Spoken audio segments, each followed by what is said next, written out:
have renewed their call for all such aircraft to have black box flight recorders. A memorial service for the 10 people who died will be held tonight. Dougie Naismith was in the Qatar bar when the helicopter came down. There was a large amount of debris above their heads.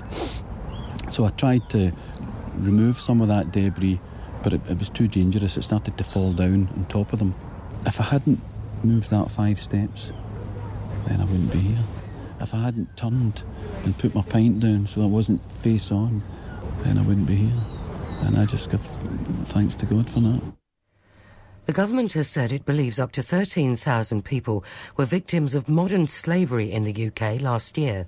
The figure, published for the first time, includes people made to work in fields, factories and as domestic servants, women forced into prostitution and children being sexually exploited. Daryl Simister was forced to work unpaid on a farm in Newport in South Wales for 13 years. He says one of the hardest things was being cut off from his loved ones. In my heart every day I was thinking, I wonder what's happened to the rest of my family.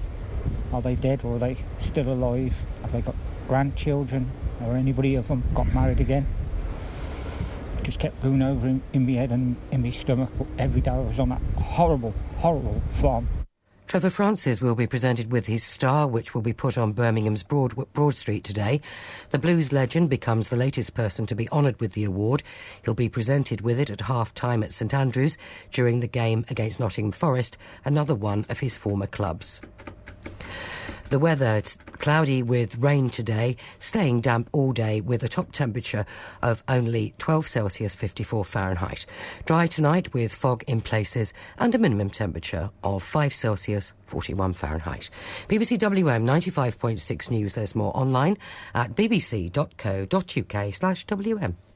The Voice. The Voice. The Voice. The voice of Birmingham and the Black Country. You should take in other religions and treat them as you would want to be treated yourself. We are even more intelligent. They treated me with the utmost respect. Iain Lee, Saturdays 9 till 12. BBC WM 95.6. Morning, guys. This is Iain Lee, BBC WM 95.6. Thanks to Molly for, finishing on time. I'm surprised. I'm shocked. I'm a little bit unsettled by it, but we'll continue. Lots to talk about in the papers today. Lots of little bits and pieces in the papers today. What are we talking this morning? Driving tests? They're going to make driving tests simpler. Yeah, because that's what we need. More bad drivers on the road. Thanks, guys. The groups are calling for changes in the law to make a protest outside abortion clinics illegal. Well, isn't it our right to protest? I don't know. We'll get both sides of that argument a bit later on. Oh, would you ever use a Ouija board? Would you ever use a Ouija board? Would you ever use a Ouija board? I want some other bits and pieces. 03453 009956. Have your say. Across the West Midlands, call 03453 009956. BBC WM 95.6. And it goes without saying, you can call in about anything you want as well. We had a bit. Can we make today a shopping-free day after yesterday's Black Friday bunkum, which was all smoke and mirrors, guys? There were about 6 fights in 5 shops across the country. There were about 9 TVs that were reduced by £100. The rest of it was all puff and bluster, and if you fell for it, then you're a sucker. So let's try and keep today shopping-free if we can. What's better than paying for things? Free things! And the Daily Mail, free inside. Here we go. I've been looking forward to this all week. The Daily Mail has been teasing me all week about this. What's the best thing you could give somebody for Christmas? It's a calendar with pictures of somebody else's baby on. Gorgeous, super glossy Prince George calendar. Prince George 2015. It's in the bag with Weekend. Well, I turned to find the bag with Weekend. I don't have it. Where's our freebies? Who has pinched my I nearly called him St. George. He will be one day. Who has pinched my Prince George glossy calendar? I've been looking forward to this all week. I bet it's Johnny. I bet Johnny's had his eye on that calendar. Oh, you little toe rag. Yeah, the Weekend magazine is here, but there is no Prince George calendar. Somebody somewhere is laughing at me and plotting their next year whilst looking at pictures of Prince George. They've put some pictures on the front of the newspaper. In July, he's eating his mother's hair. She's the future Queen of England. And in September, he's pulling a chubby face. And in February, he's also pulling a chubby face. Free inside. Gorgeous, super glossy Prince George calendar. Who would want a calendar with somebody else's baby on? I don't think even grandparents want calendars of their grandchildren. Oh, what do you get us for Christmas? Oh, it's a calendar with loads of pictures of the babies on. Thanks. Thanks very much for that.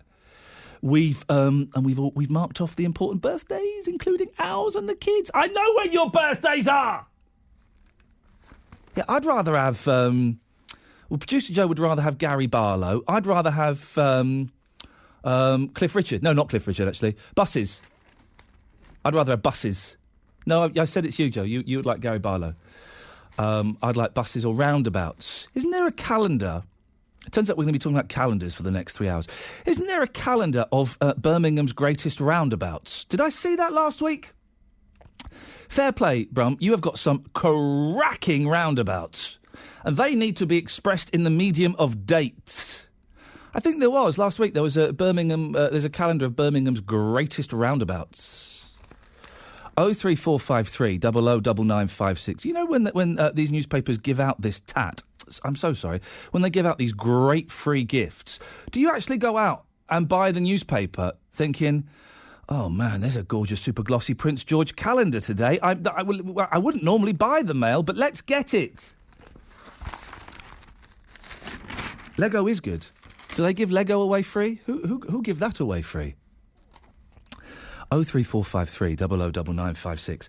New L test means end of road for the 3-point turn. I was, excuse my language, flipping good at the 3-point turn. I was brilliant at the 3-point turn. They're going to make driving tests easier. Well, they're going to modernise them. I hesitate to use the phrase dumb them down, but they're going to dumb them down. Its tricky nature has been the undoing of many an L-test candidate.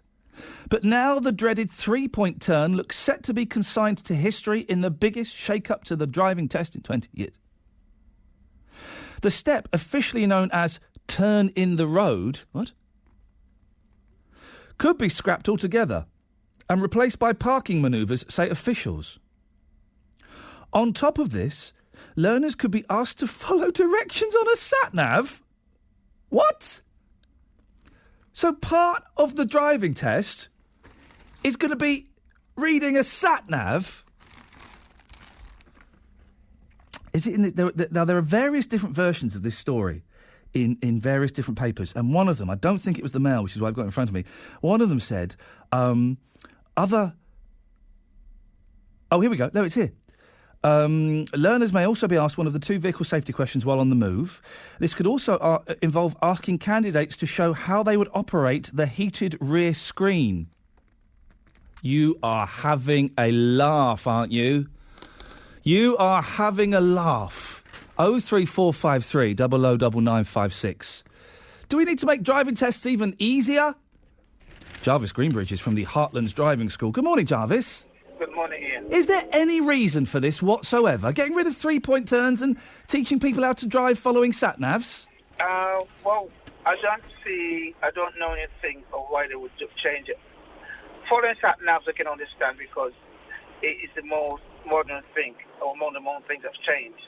And it would be a use, I can see the use of having to follow sat-nav because from time to time I have to follow one and it can be a little bit disconcerting, but I don't see anything wrong with that. What they need to get rid of turning the road, I don't know, but the 3-point turn, and I wasn't aware, Jarvis, its technical name was the turn in the road, but the 3-point turn, that's surely a very important part of driving, isn't it? Why would they jettison that? I don't know. the reason why they don't call it 3-point turn anymore is if the examiner asks you to do a 3-point turn, yes, you will expect to turn the car around in three maneuvers. Yeah. Sometimes it's not possible. Yeah. So they say turn the car around and face the opposite direction, which you can take 5 maneuvers. You know when you're teaching people, Jarvis, and you do the, in a moment, I'm going to tap the dashboard, and when I do, I'd like you to perform an emergency stop, but remaining in control of the vehicle at all times. When you do that, for the first time with someone, you must be, I can't say poop your pants, you must be really scared. No, you must be, because some of those drivers are terrible. Yes, you don't ask the person to do it in a position where they can control the car. It's about timing. You wouldn't actually introduce something like that too early in the exercise. However, people tend to do it involuntarily anyway, because they sometimes break very sharp and a point where you don't want them to. They just want those things. But things like that, you recognize the pupil's ability or capabilities, and you work with them and get them to do it, and making sure that when it's done reasonably safely. Jarvis, surely, in the 21st century, if we're going to change the driving test, we should include more modern things, like how to find a song on your iPod whilst you're driving along the motorway. But it's not interesting. Do we need to? We should be doing that. We should be how to open packets of Pom Bears for the kids while they're in the back. How to pick up toys that have fallen onto the floor and hand them to the back. We should be doing stuff like that, shouldn't we, Jarv? I am stuck for words. You are stuck for words, Jarvis. Thank you very much indeed. Jarvis Greenbridge from the Heartlands Driving School. How would you change driving lessons and driving tests to make them more acceptable in 2014, more practical? For me, driving is all about, not for me, that would be illegal. For some people, driving is all about finding the correct, not only the correct artist, but the correct song on their iPod. I've done this. When the kids are messing around in the back and you've got, oi, let go of your brother, let go now. And you're doing all that. Parenting. Yeah, reaching behind. One of the things in the test should be how to reach behind and slap somebody without taking your focus off of the road. 03453 009956. Is anybody's phone working today? Are all the phones out? Because it's just going to be me for 3 hours, which I'm happy to do, guys. I'm happy to do that. By the way, I've got the Prince George calendar. It is actually... one thing you can say about this, it is very, very glossy, and they've even put the hole in so you're not pinning through his head. January. Wow, look at that. It's him looking at a dog. It's him. I wouldn't allow my baby to be that close to a dog because it's, that could rip his regal face off at a moment's notice. February, it's him looking cute. Oh, March. Oh, it's him looking cute. Oh, April, etc., etc., it's somebody else's baby. How creepy is that, for goodness sakes? Oh, flipping it. Looking at August, it's just reminded me. August... Prince William is really, really bald. I mean, really bald. That he should go for the skinhead. He should go for the skinhead now, because look how bald he is. I had a dream last night that I had a big bald patch, and thank God it was just a dream. No, I don't. I've got thick hair, thick heads, I might say. Those people would not be my friends. Oh, blimey. Oh, December's good. He's not happy in December, is he? That, dear listener, is a grumpy baby. Don't worry, I'll keep talking. We'll find something you're interested in. I'm not phased. 03453 009956. Let's get the travel. Here's Steve Mason. Steve? Hello, well, not looking too bad still. Most of the major routes do seem to be coping fairly well for us. The only problem we had on the M6 northbound with a broken down vehicle between junction 10 and junction 10A, the turn for the M54, has been cleared away, all lanes reopened and no major delays around on that carriageway at the moment. Tyburn, Chester Road, that's looking slow from the Bagot Arms roundabout towards the Tyburn House Island. That's pretty slow, adding around about 10 minutes onto journey times at the moment. But other than that, the rest of the routes do seem to be coping fairly well, and no problems on the trains to report. They're also moving to a good time. If you can update us, call BBC WM 95.6 travel on 08453 002288. Today, join BBC WM for a double commentary match day. The Albion fans are boinging away on the far side. I'll be live from the Hawthorns, bringing you the Baggies versus Arsenal from 12:45. We all want success. We all want the team to play well. From 3 o'clock, we're on the road for Burnley versus Villa. Gabriele Bono's got to score. He does score for Aston Villa. Blues are live on DAB in Birmingham, with Wolves on DAB in the Black Country and Freeview Channel 722. Then I'll take your calls and reaction to the action. We can't score. There's no creativity. Kenny Jackie Costa Saturday. What on earth was he doing? Join us today from midday. BBC WM 95.6. Hey, suckers, are you going out shopping today? Is that why you don't want to call in? Black Friday... No, I know we're not talking about shopping. It is a shopping-free zone, but let me talk about shopping for a minute. No, I know. Because yesterday was Black Friday, of course, and only idiots would go... You know that stuff you bought yesterday? That stuff you bought yesterday you didn't need, you didn't want, and you've wasted your money. All right. Now, people are going out shopping today. I said this yesterday, and I stand by this. Isn't it time we not only accepted the high street was dead... But we kind of executed the high street. It's over. The high street doesn't work as a concept anymore. And you get all these people, Mary Portas, the government, the head of B&Q, bizarrely, saying, right, we're going to save the high street. That's Mary Portas. We're going to save the high street. It's time to just kill the high street. The high street don't work. It don't work. Get rid of it. Why are you not doing your shopping online? Good morning, Keith. Hello, mate. How are you doing? All right. Keith, can I just say, one of the reasons I'm so anti-shopping is I'm assuming everybody is out shopping today, because yesterday, the first 30 minutes of the show, we had about 15 phone calls, right? Mm-hmm. Today, you are the only phone call we've had. Keith, what are you doing for the next 3 hours? Listen to you, basically. We might need you to stay online, and can you do like different voices and accents and things? Yeah. We might have to fake different callers, but they'll all be you. Well, there you go. Yeah, it's been done before. Okay. Yeah, well, yes, I know. Well, in that case, Keith, what accents can you do? Oh, you heard that. Oh, racist ones. Okay, no, that's fine. That's fine. Yeah, and over there. You know, are you all right? Wow, you just did a gay Terry Wogan. You're right there, mate. You're right. Keith, what you got for us today? I've got currently with the buses on.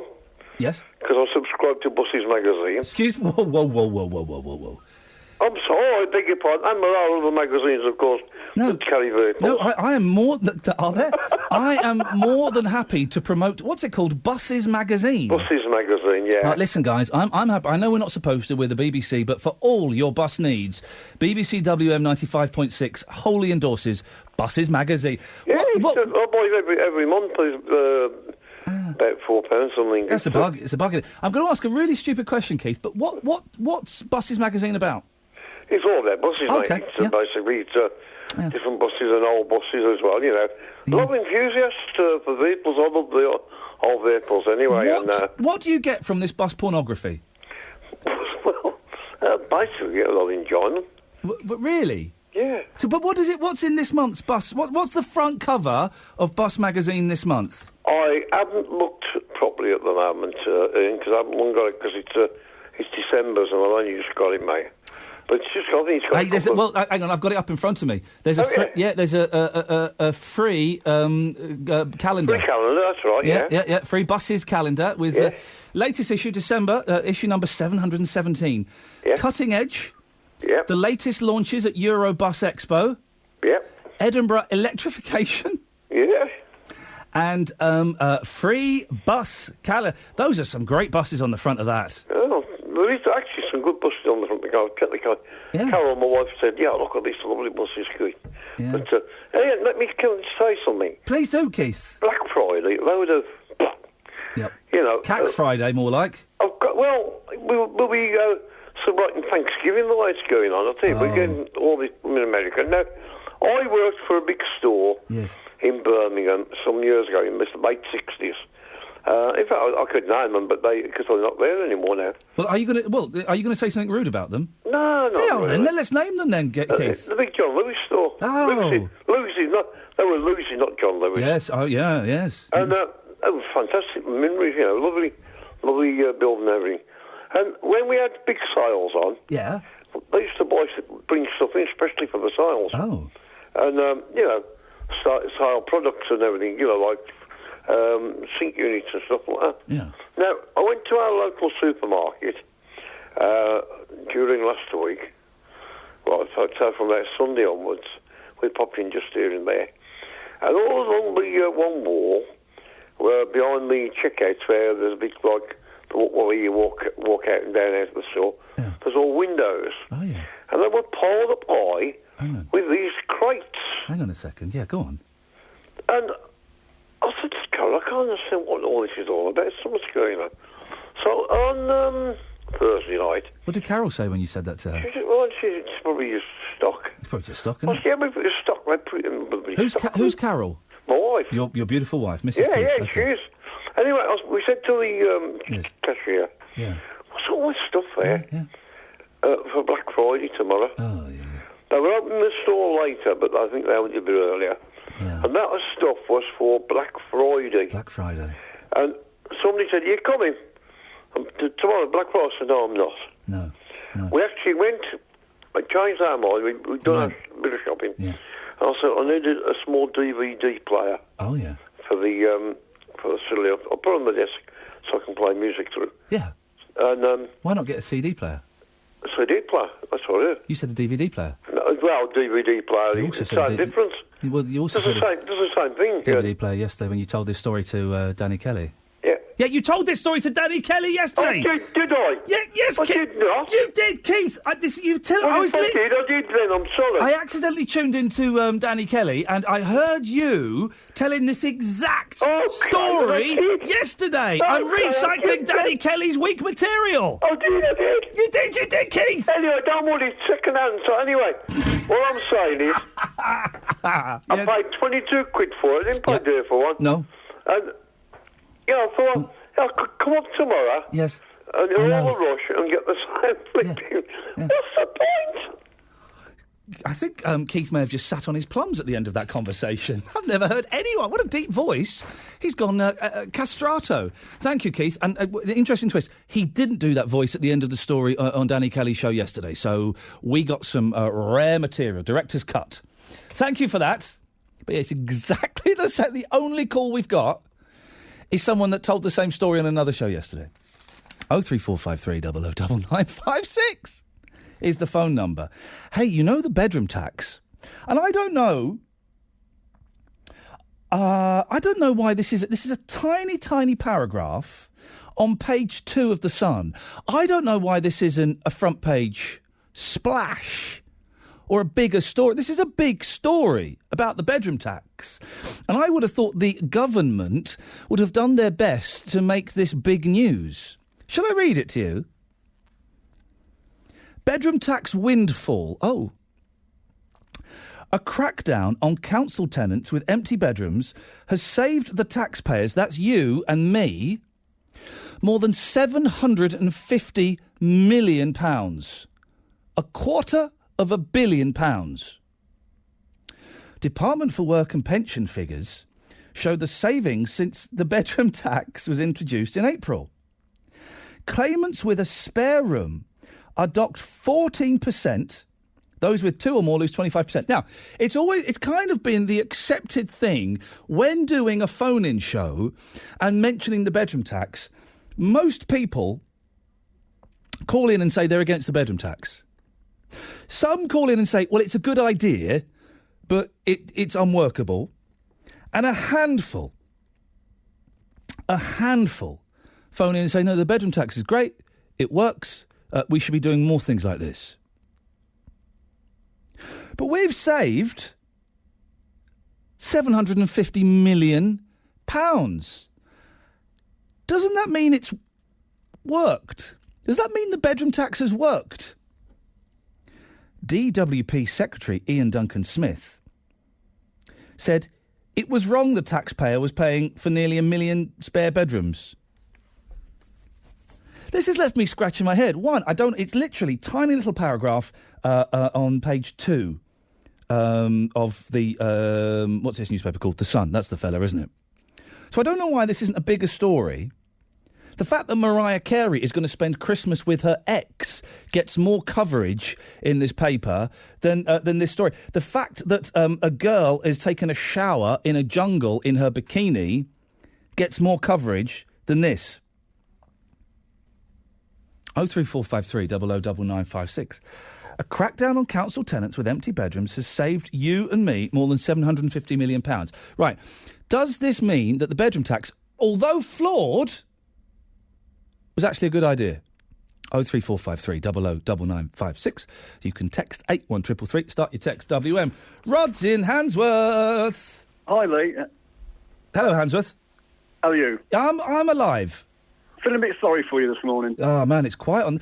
Hey, listen, don't feel sorry for me. Feel sorry for the dear listener, because if no one calls in, it's just me talking for 3 hours. Oh, but you're interesting. Very interesting. You sound sarcastic. No, I'm not. I enjoy your show. It's really good. Thank you very much, and I enjoy your calls. Thank you. You're very welcome. What you got for us? Let's stop this flirting and let's crack watching on. everybody shopping yesterday on Black Friday, people queuing for cheap, shoddy goods in these curries and what have you. I just found it really, terrible. But the only thing I bought on Black Friday is a bag of potatoes and some milk.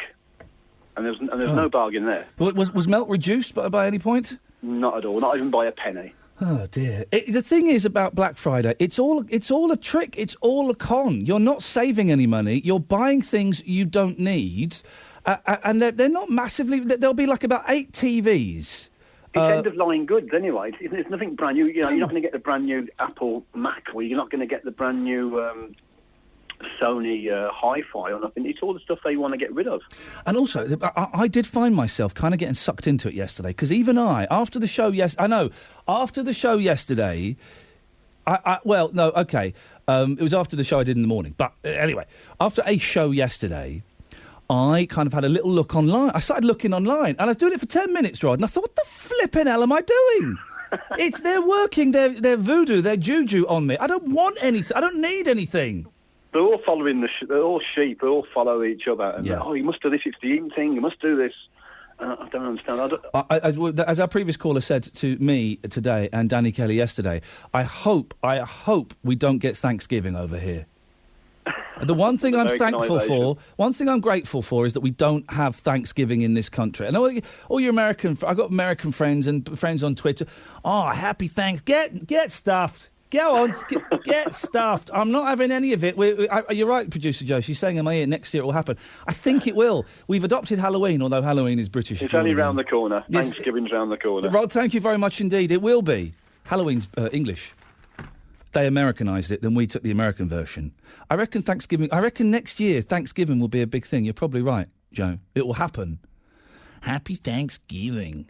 Get stuffed. Get out of here. It's Christmas. No one wants to eat turkey twice. Turkey is a very dry, dull meat.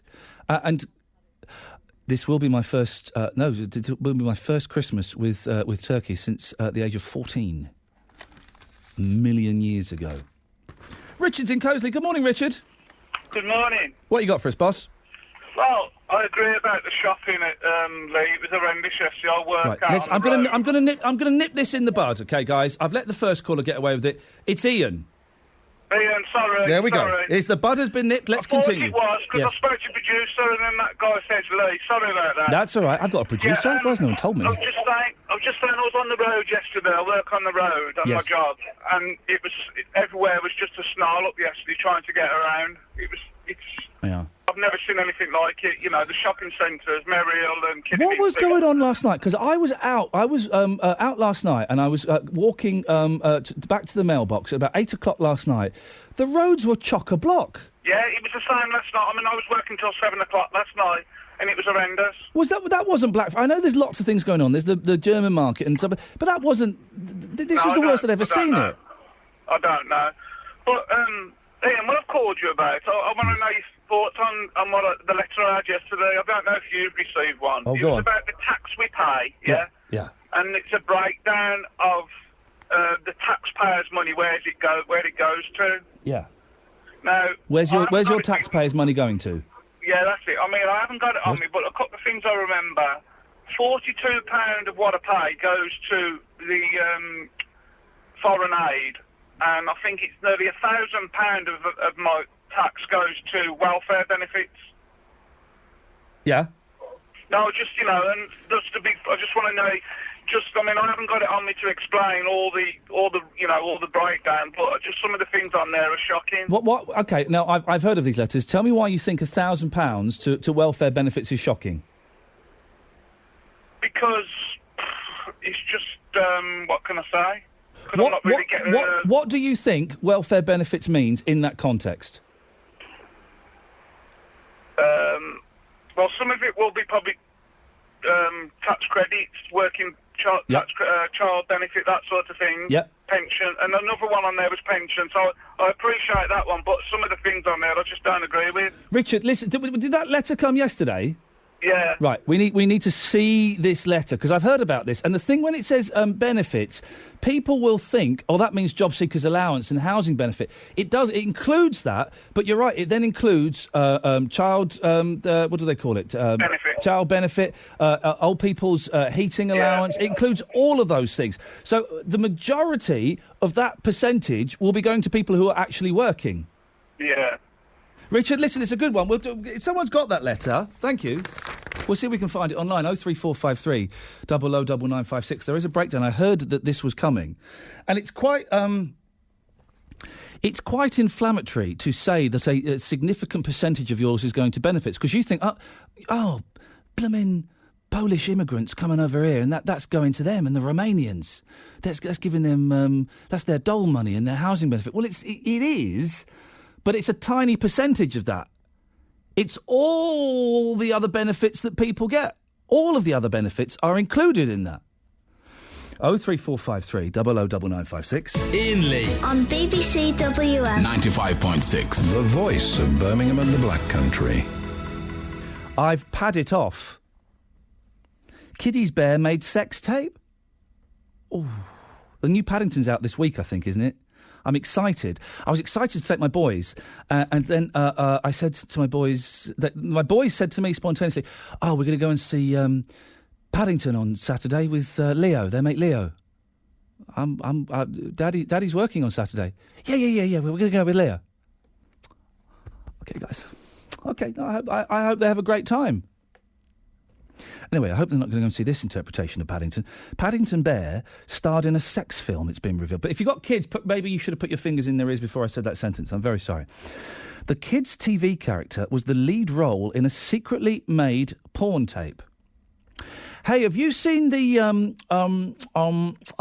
rude episode of Rainbow with Bungle and Jeffrey? Have you seen that? It's on YouTube, I think. It's a rude version of... There's a bit where Zippy's peeling a banana. One skin... you know. It's very, very funny. Anyway, the kid's TV character was the lead role in a secretly made porn tape. Oh, they've mocked up a picture of Paddington having it away with another bear. And they've pixelated the face of the other bear. The kid's TV character was the lead role... I've read that. Barry Leith, one of the animators on the original 1970s Paddington series, made the flick in between shooting scenes. He said, "I'm trying to think how to put this delicately. Paddington became aroused.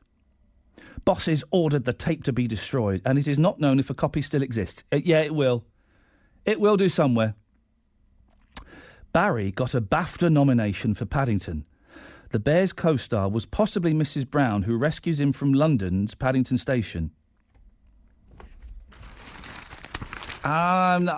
Christopher, I'm not convinced. Are you convinced, Chris? Not really. No, I'm not convinced, Christopher. Well, good morning, Christopher. What's caused you to call in on this, let's be honest, Slow Call Saturday, I think we're calling it now. This is a Black Saturday for phone-ins. Yeah, well, I was just phoning up. It's about the Andrew Mitchell story that was in the papers yesterday. What story is that? I've missed that.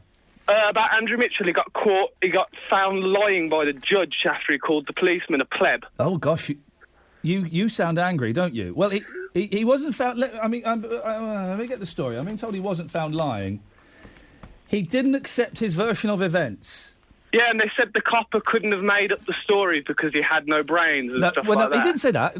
Christopher, I do like the way you're taking this story and running with it. He said that the copper didn't have the imagination to make it up. Yes. Yeah, well, my point was, how can we get so angry at Andrew Mitchell for lying about that? Well, okay, yes, we're maybe confusing details slightly. Yeah, yes. When all the government lied in the expenses scandal. I just hope that Andrew Mitchell isn't hoping to recoup his £3 million loss by suing radio presenters. So let's just tread carefully, yes. Yeah, well, I'm just saying, no one got mad at the MPs when they all lied about stealing from the taxpayers during the expenses scandal. Not one of the members of the government lost their job. So why should Andrew Mitchell lose his job for just calling a policeman a pleb? Well, let's go back a little bit, because the whole country got angry at the MPs for misusing expenses. Yeah, but no one lost their job, did they? Some people went to prison. Did they? Yes, they did. I think 3 or 4 MPs went to prison. So 3 or 4 MPs out the hundreds that stole money off the taxpayers. No, but Christopher, they didn't steal money. Oh no, they just used their expenses to pay for chocolate bars and stuff like that. Yeah, they're allowed to. They were allowed to at the time. I don't know what the rules are now, but they do. Very few of them broke the rules of expenses. It was a flawed system. Yeah. But also, if I'm out on a job, not so much me. But if not so much me because I'm self-employed. But okay, well, let's do it in this context. If I'm out on a job and I buy lunch, I then hand that receipt for lunch to my accountant. Now, I can't claim the whole meal back, but I can claim some of the tax back. If you're out doing a job and you are entitled to claim food and expenses, why would you not claim food and expenses? That's how these kind of businesses work. That is a fair point, but there is a point to the limit there. Yeah. Yes, it's okay to claim your tax back on certain things, but when you're just going down the shop for a chocolate bar, really, you really need to claim your tax back on a chocolate bar, a couple of pennies. Yeah, I do. Whenever I go out and buy Producer Joe a coffee, which is once every 3 months, I always take the receipt and I give it to my... It's slightly different because this is tax as opposed to actual costs. Yeah. But of course, if you were able to claim the money back legitimately, then why wouldn't you? That's a good point. Yeah, isn't it? But some of them took it to extremes. Of course, the obvious one being the Duck House. Yeah. But most of those MPs were operating within the system, legally within the system that was in place. Here's the thing, Christopher, right? We should pay MPs more money, significantly more money, maybe, let's say, £80,000 a year, and reduce their expenses. How's about that? That could work, yeah. Couldn't it, eh? Couldn't it just? Yeah, but I don't see why MPs should get paid that much anyway. Because they're doing a really important job. They're running the country. They're not running the country very well, in my opinion. Well, that's that. Well, then you have the option to vote them out. But they are doing a really, really important job. They are running the country. Of course, they should be well paid for it. They're running the country into the ground. They're not running the country properly. They're running us into the ground. Hang on a second. I can't believe I'm arguing the Tory line. But unemployment is down, and we're on the upswing. Unemployment is down, but yet people coming out of university are now the poorest people in the country. Ah, so I see. So they're running the country in the ground for your perspective, but for the rest of the country, everyone's doing all right. Yeah, well, I want to know, with all the jobs that have been published in the papers recently about people going abroad to look for people working. Yeah. Oh, there's a great story in the papers today. Spanish nurses, they're recruiting Spanish nurses to come over here. And come and be an NHS nurse, and you don't even need good English. You'll get twice the pay for half the hours NHS tells Spanish and Portuguese. Yeah, why don't they look for British workers? Why do they have to go abroad straight away for this? Because there aren't enough British nurses. That's why. There was a story in the paper the other day about people in Britain can't make sandwiches. No, there wasn't. You're jumping on the headlines, Christopher. But the people in Britain don't want to make sandwiches for the money that was being offered. Well, to be honest, I would have made sandwiches if it had been local work for me, or the money put forward was enough for me to move closer to the factory. They're not going to pay you. It's only making sandwiches. They're not going to pay you enough to relocate to make sandwiches. Okay, they're not going to pay me enough to relocate, but they're going to pay the foreigners enough to relocate to a new country. Yeah, to make because the difference in what they would earn in their country, I think it was Romania. I think the difference to what they'd earn in Romania to the difference that they would earn over here is incredibly significant. That makes it worthwhile to move. You get 10 of them in a house, beautiful, low rent. They're getting paid comparatively well, perfect. Why would you argue with that? Because the jobs should go to the British people. But the British people didn't want the jobs. I would have had the job, but it's too far for me to travel. Okay. There is people who want the jobs, but we just can't access the jobs because they're in places where there's not actually a lot of unemployed British people in the areas. Okay, so well, I think the areas where they were making the sandwiches, there were loads of unemployed British people that didn't want to do the job. Well, then all them people should be taken off the benefit system for not wanting to do the job. Well, have you got a job, Chris? I work part-time at the moment. What do you do? I work in a chip shop. Okay, fantastic. And do you enjoy smelling of chips? Not really. No, it's not. It's not the nicest of smells. I had a point to make, Christopher, but I've completely forgotten it. Hey, by the way, I don't think pleb is such a bad word. If Mitchell had just come out at the start and said, "Yeah, I called a copper a pleb," so what? Yeah, to be fair, he should have just took it on the chin and said, "Yeah, he said it." Because what's wrong with the word pleb? There's a hell of a lot worse words that you could call people. I can think of 3. I can think of a lot more. Yeah, I bet you can, Christopher. Thank you very much indeed. I enjoyed that. Has he called before? Christopher, have you called before? Once. OK, call again, won't you? OK. I enjoyed that, thank you. 03453 009956. Yeah, I did convince him that my point was right quite easily. But if Mitchell had come out, right, and said, "Yeah, I called that copper a pleb, so what? He is." I'd have respected him. I'd have respected him more. Wouldn't you, Terry? Well, yes, I suppose so. Yeah, I called that copper a pleb, so what are you going to do about it, losers? Yeah, but they've lost a sense of humour in there, really. Everyone has lost... And let's be honest, not these coppers in this case necessarily, because, to be honest, I've kind of not been following the story because it's a bit dull. But coppers can be right up their backsides, can't they? Oh, very much so. They can be very demeaning when they're talking to you about something very simple. They can be sorted out with just a few, short questions. They can be very patronising and very demeaning. Not all of them. Most coppers are excellent, but I've had 1 or 2 where you think, all right, mate, get a life.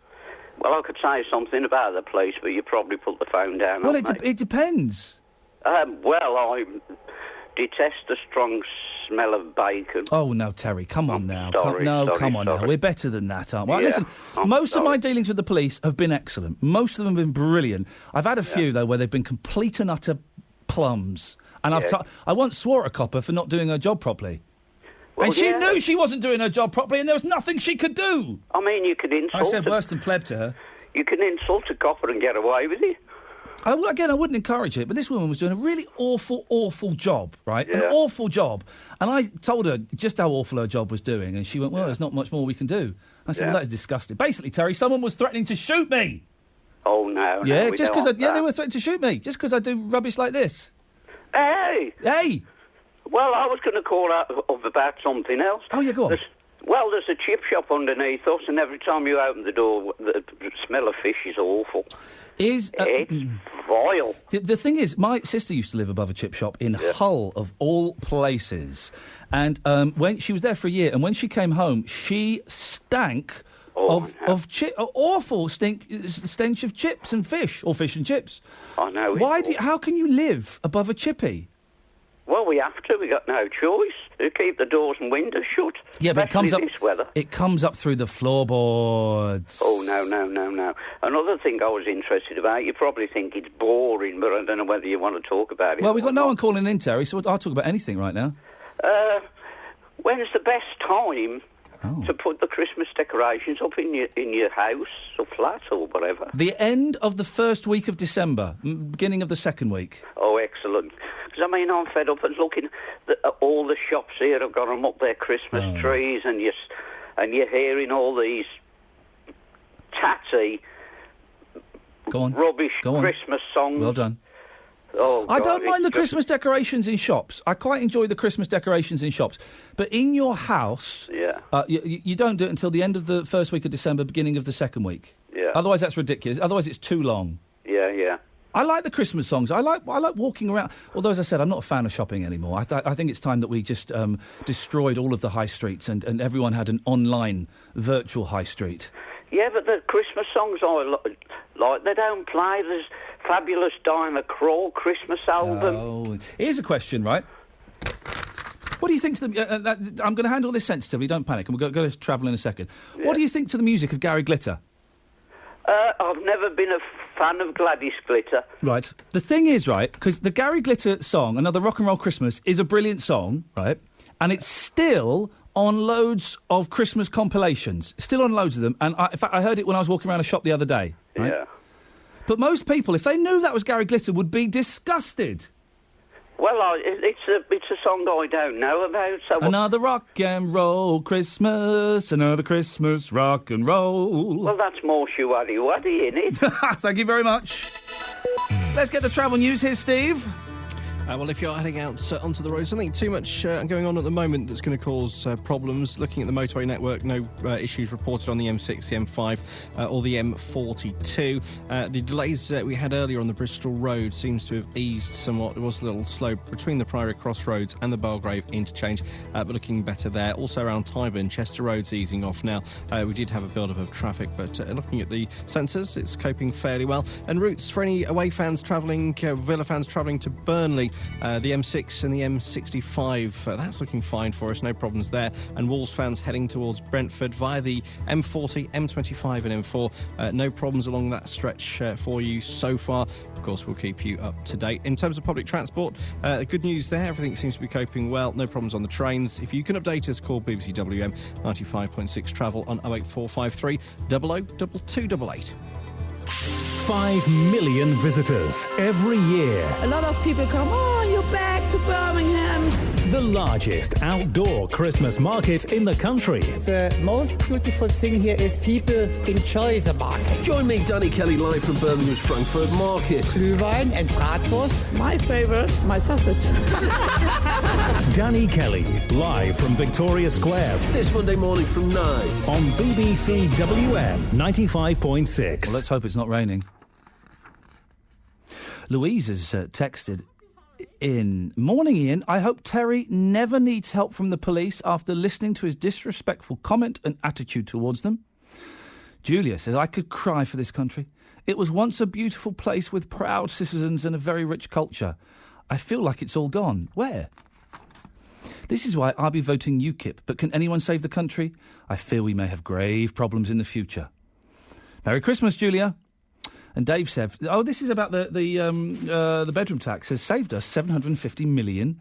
£750 million saved on bedroom tax on the back of the poorest in society. Typical nasty Tory party, that's if the government figures are to be believed, says Dave. Well, Dave, I'm surprised. It's a tiny little paragraph on page 2 of The Sun. All of the dull and uninteresting stories are on the even numbers, and all the exciting stories on the odd numbers. It's true, because that's how you look at a newspaper. No one ever really you flick it, and you look at the page that's in front of you, which is an odd number. So you go through a paper, all of the interesting stories are on the right-hand side, the slightly duller, worthier stories on the left. So yeah, exactly. So I'm surprised that the fact that £750 million has been saved because of the spare room subsidy, it's only a tiny little story. Dave, stay there. We'll be with you after Malcolm. Morning, Malcolm. Hello, Gladys. I mean, hello, Ian. All right. You are going to get yourself a slap, young man. One day, I'm going to drive to Bourneville and I'm going to find out exactly which hovel you live in, and I'm going to come and slap your botty. Oh, don't say that. The missus will get it. Exactly. She can watch. Yeah, listen. Yes. Ian, you've got to take that nice Joe out for more, at least every week for a cup of coffee. We're not having this 3 monthly job. Why? I don't want to spoil her, for goodness sakes. No, come on. You've got to look after her. What, hang on a minute. I look after her by allowing her to work with me. The talent that is me, Malcolm. That's her blessing. All right. I will buy a pack of Haribo for Christmas. Don't you worry. I'll keep her on side. Listen, we want you to be our patron saint of buses here in Birmingham. Oh yeah, go on. Tell me why. Every Saturday or Friday afternoon when you come on, we want you to find out what's happening with our public transport in Birmingham. It sounds like fun. Midlands. Sounds like fun. Why? Are you subscribing to Bus Magazine? Yeah. Well, I do get the Bus Magazine quite. You know. Do you? Yeah, I do, yeah. Why? I mean, I used to work in transport most of my life. I'm looking at back issues of Bus Magazine and, OK, let's quickly go. May 2014. Hydrogen fuel for oil capital. Pennine packs up. The last lap home and South Wales strategy for survival. Oh. Great times. Great times. I mean, I generally look at them just to see what find out what the rest of the country's doing. It's good to know what the rest of the country's... Birmingham, Yeah. So what's wrong with the Birmingham... Because if I'm honest, I do like using buses. I like buses a lot. Yeah. I don't really use the buses in Birmingham. So what's wrong with them? Well, everything. Oh. It's just that they don't seem to come... I mean, because how can I say? It's a bit of a mixture between Centro not doing its job properly and getting all the bus shelters and buses and the real times put out properly, and then the buses doing their own thing and not wanting to go where they want you to go and so on, and all this sort of thing here, and see. This is where half the problem is here. What's wrong with your legs, Malcolm? They're all right. Well, then walk. Well, we do walk. Well, we have to say we have to walk to get to the bus stop. Oh, it's good. It's good for you, healthy for you, Malcolm. Well, of course it is, but not when it's pouring with rain and windy and snowing, it ain't. Okay. There was a story in the paper, I think it was yesterday, that nearly half of the children in this country have never been on a bus. Never been? I know. I wouldn't be surprised. I think that's sad, because surely one of the great and this is even with their parents, but one of the great things, half of children age 11 have never been on a bus, says a study. One of the great joys of being a young person on the bus is cheeking the bus driver. It's one of the rites of passage, isn't it? Yeah, that's it. That's it. It found 48% had reached the age of 11 without ever travelling on public transport, even with an adult. And my boys love it on a bus. They love it. They love it when we go to London and go on the Underground. Oh, do they? Happy days. Good. See, the problem is a lot of them with the... Well, this is one of the things that I want, because there's so many cars taking the kids to school, it's causing the buses to be not running on time and to be late and things like that. Permission to speak freely, Malcolm. Yeah, go on, then. Aren't some bus drivers miserable gits? Some are, and some ain't. You're right. Some of the most grumpiest people I've ever met in my life have been bus drivers. I know. There's one of ours on our little local buses. As soon as he picks you up in the morning, you know the hourly ones that go round the houses and you have to put your hands out. Oh, and yeah, all I like that. those. Yeah. You know, they start to go. So as soon as he comes in, the first one in the morning, the first thing he says to us, say hello. And the first thing he said, the traffic's building up in Cottridge now, and he's thanks for that. I was thinking, well, what are you doing the job for? I was once taken hostage by a bus driver. Was you? This is absolutely true, right? Okay, I was being a bit of an idiot, right? But this was only a few years ago, and this bus driver was my nemesis. I had a nemesis where I used to live, and if he saw me after this incident, if he saw me putting my hand out for the bus, he wouldn't stop if I was on my own. So I used to have to go in disguise. I'd put like a hat on and a scarf, so he wouldn't. So I'm on this bus, right? And he was unhappy with something, so he tried to throw everyone off the bus. And I said, well, I'm not getting off the bus. Off. I said, I'm not getting off the bus. Everyone off this bus. I said, no, we're not getting off the bus. Someone had upset him, and he was overreacting like a big girl's blouse. He said, right, so everyone got off the bus except for me. So then he starts driving off really, really fast, okay? And then we got to my stop, and I'm dinging the bell, and he wouldn't stop. I said, Oi, stop this bus. He wouldn't stop the bus, and it's going on. And so I then phoned up the bus company, and I said, one of your drivers is holding me, is taking me prisoner. And then he slowed down at some traffic lights, and I pressed the buttons to open the door myself. Yeah. And as I got off, I'm flicking in the fingers. It was quite an exciting moment. I think we both enjoyed it. Malcolm, thank you very much indeed. Tony's on the line. Morning, Tony. Morning. What have you got for us? You were talking about them making driving tests easier. Yes, we were. They're going to get rid of the three-point turn. They're going to get rid of some other bits and pieces, and they're going to teach you how to use your sat-nav and the rear window heating. Excuse me. I reckon it should be made twice as hard. Here we go. This man speaking my language. Tell me why. Because, one, the roads are a lot busier nowadays, and the driving test is woefully inadequate for them. Yep. Two, I'm going to generalise a little bit, but the younger drivers coming on, because they've been on PlayStations and things like that, driving in these what's-name things, they think they can handle cars, you know, the where they have cars racing down streets on a computer screen. Yes. Some of those driving games are very Forza and Gran Turismo, not Grand Theft Auto so much, but they are very realistic driving simulators. Yeah, but it doesn't put them in for real life, because if there's an accident on there, they just start again. Yeah. Whereas if you have an accident in your mum's Clio, you may not be able to start again. Exactly. Yeah. I mean, you only get one life, because I got real life. A couple of stepsons, and they thought they were brilliant because they could do all this driving around in these fast cars. If they had an accident, just start again. And when they got their own cars and tried doing it, one lost it straight away and went straight in the ditch.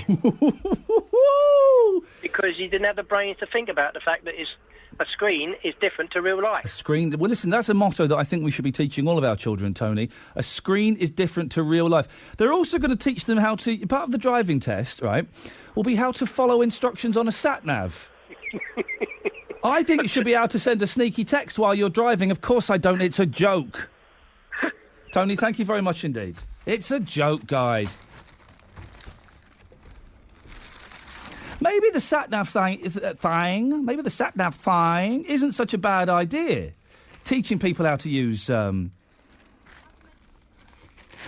no, my sat-nav does stick in the window now. Because I've got a new one. I had a sat-nav that was 12 years old, OK, really out of date, and then it died, and I begrudgingly bought a new one. But you don't lick it anymore. It's got like a clip that clips on automatically to the windscreen, so it stays there. Because the last one, I was licking it and then shoving it on there, and that's rubbish. This is a great story. I've seen this story earlier on in the week, right? Children were forced to evacuate their school playground. Do you know why? After a squirrel showed signs of attacking them. They were being attacked by a squirrel. A teacher led the pupils to the safety of a classroom after the grey squirrel became unusually aggressive. Flipping. Grey squirrels are American, they're foreign, right? Foreign squirrels coming over here, killing off the indigenous squirrel population. When was the last time you saw a red? And then scaring our children? We need Nigel Farage. Only he can stop this sick, evil foreign filth. One member of staff at Chater Infant School in Watford, Hertfordshire, was scratched by the squirrel during the incident. I've got to put this out to you, please. Ever been attacked by a squirrel? Because I could have a squirrel in a fight easily. But I wouldn't. You're not allowed to shoot them.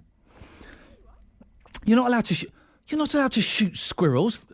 Of course, I'm having a row with producer Joe in my ear. Of course, you're not allowed to shoot. You're not allowed to shoot foxes. You can't shoot. Okay, can we get a squirrel expert on the line, please?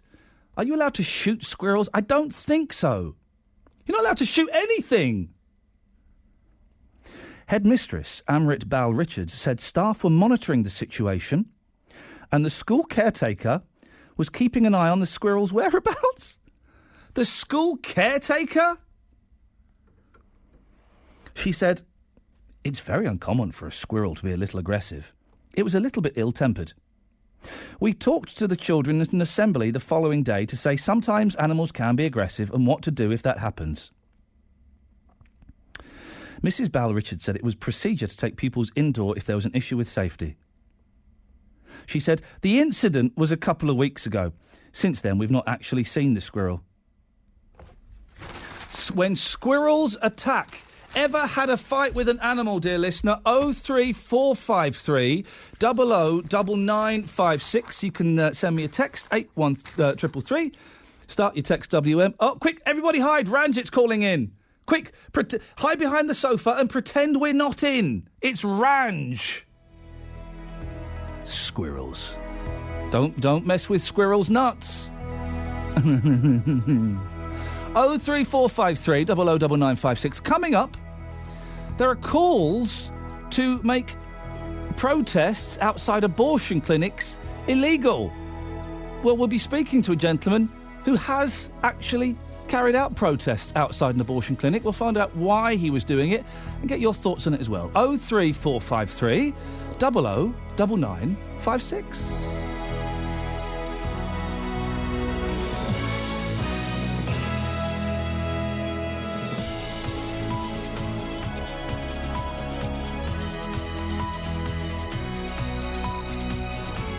The voice of Birmingham and the Black Country. BBC WM 95.6. It's 10 o'clock. Let's get the latest news now. Here's Nicole Pullman.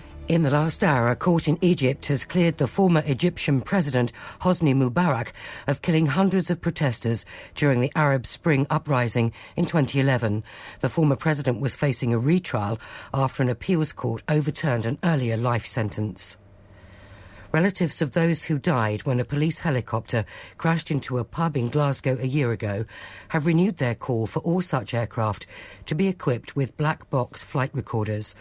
A memorial service for the 10 people who died will be held tonight.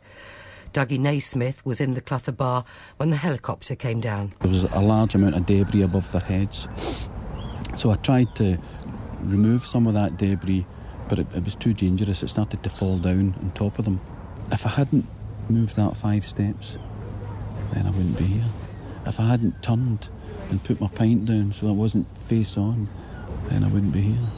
And I just give thanks to God for that. Some big retailers are being criticised by the police today for failing to put enough security staff in stores for yesterday's Black Friday sale. Many companies heavily discounted prices to attract Christmas shoppers, an idea taken from the United States. Here, fighting broke out at a Redditch supermarket. 2 men were seen throwing punches at each other at the store just 10 minutes after it opened. One onlooker said people were going mad as they tried to get their hands on a bargain. Andrew Cole, General Manager at Touchwood in Solihull, spoke to Molly Green this morning on BBC WM. We do put extra staff on. We have all the well-trained SIA badged hosts ready to go. They're very discreet. But it's not so much about security guarding, it's also about sort of respect and communication with the queues. You normally get the fight because people don't have their expectations managed and they don't know where they've got to be and what they're going to do when. Next week's cricket test match between Australia and India in Brisbane has been postponed because of the death of the batsman Phil Hughes after he was hit by a ball. Cricket Australia said players wouldn't be emotionally ready for the challenge. West Bromwich Albion's home game with Arsenal this lunchtime is one of 2 live commentaries on BBC WM 95.6 today, the station for commentary this season. Kick-off is at 12:45. Our build-up starts at midday with Daz Hale. The Baggies head coach Alan Irvine says they're determined to give Arsenal a really good game. We're capable, if we play well, of getting a good result against Arsenal. We've just had to do a lot of defensive work, obviously, against a top team in Chelsea with 10 men for over an hour. We have to be positive and we have to perform in the way that we did against Manchester United, which means that we have to attack them and give them problems. Aston Villa visit fellow strugglers Burnley, seeking to earn a run of 8 games without a win. We'll have commentary here on BBC WM from 3. Villa have gained just 2 points from the last 24 available. In the Championship, Birmingham City entertain Nottingham Forest and Wolves are away to Brentford. Both games are covered on our digital radio service and we'll also have updates on Warsaw's trip to Coventry in League One. A dry day today with some sunshine and a top temperature of 12 Celsius, 54 Fahrenheit. BBC WM 95.6 News. There's more online at bbc.co.uk/WM. The Voice. The Voice. The Voice. The Voice of Birmingham and the Black Country. You should take in other religions and treat them as you would want to be treated yourself. We are even more intelligent. They treated me with the utmost respect. Iain Lee, Saturdays 9 till 12. BBC WM 95.6. Coming up, the British Pregnancy Advisory Service is calling for new laws to stop anti-abortion protests happening outside abortion clinics. Well, what do you think? 03453 009956. And it's kind of, well, I mean, guys, listen. I thought we had a deal. I came in and said stuff. You called up. What? The deal seems to have collapsed. It's been the most random first hour of all time. What have we talked about? Well, dumbing down of the driving test. Andrew Mitchell.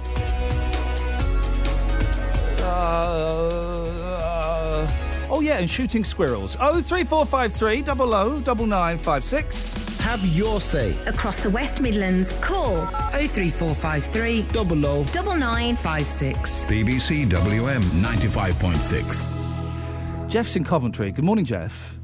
Hello there, mate. How you doing? I'm all right, thank you. I want you to set producer Joe right. We're talking about this squirrel that attacked a whole school of children, leaving them maimed and bloodied and bruised. The producer Joe came up with the nonsense, you can shoot squirrels. Of course you can't shoot squirrels, can you? Yes, you can. What? Yeah. Obviously, yes, you can, as long as there's certain things, obviously you don't stand in the street with a gun and shoot squirrels, I work for farmers, and sometimes I'm asked to dispatch them. You have to dispatch them humanely. You can't just go... With a gun? We can't just walk around with a gun. No. And it is an offence to release a grey squirrel into the open. It has to be dispatched. If you was to now, when you say dispatch, let me get this right. You're killing them. Yes, dispatch. Dispatch means like dispatch humanely. Even though it's classed as vermin, you're not allowed to sort of put it in agony and put it through whatever. You've got to dispatch it humanely quickly. If you've got squirrels in your loft, you're not allowed to move them, are you? I don't know about moving them. I've never moved them, but if you was to catch them, if they're cornered and you catch them, they will attack you, by the way. They're well, we know they've attacked a whole school. The school is in lock. The kids are being held hostage by one grey squirrel. Yeah, you can't. If it's caught, if it's caged, caught, you're not allowed to release it by law. You can get summons. But so let me just get this right, Jeff. When you say dispatch, you're shooting them. Well, I shoot them, but I'm not in the loft or anything. I'm actually... Yes. Don't go firing guns in the loft, guys. That will be outrageous. They can dispatch them in numerous ways. What's your favourite way to dispatch a squirrel? Drowning? Well, I only shoot. No. I don't class that as being humane. No. Okay. I've heard that some people do that, but I don't class that as humane. Madame Guillotine? Pardon? Do you chop their heads off? No, I don't do that sort of thing. Okay. No. Okay. I mainly shoot. When you go to sleep at night, Jeff, are you haunted by the faces of the squirrels that you've dispatched? No. Good lad. Thank you very much indeed. It's Jeff in Coventry, who shoots squirrels. He dispatches squirrels humanely. Okay, but have I got this right, John? If you've got squirrels in your loft, hello. If you've got squirrels in your loft, you have to leave them there, don't you? Who are you talking to me? Is your name John? Yes, sorry, I dropped the phone. Yes, a friend of mine had a problem with squirrels. They chewed all his electric cables in his loft. They sent some pest controllers out from the council, which was cowboys, with 2 cages, and they said they were going to leave them up there for 3 weeks. Then come back. It was really hot weather. So I phoned up the RSPCA. Yeah. And they put me... It was an answer phone. They put me through to an answer phone. And when they give you all these options to press, and when it comes to squirrels, the information on the answer phone was, if you've got squirrels in your loft and they're breeding, do not disturb them until they finished having it away. Yeah, and you must allow at least 14 days for the youngsters to be able to get in and out of the loft for food. Hang on, all right. That's the advice. Yeah. Then you ignored that advice, didn't you, John? No. The following morning... No, can you hang on a second? Sorry, boss. The following morning, I had a phone call from we finish up, an RSPCA inspector. Yes. And I said, we've got a cage, and if we catch one, we're going to release it into the Sheldon Country Park. I wasn't going to do it, but we told her.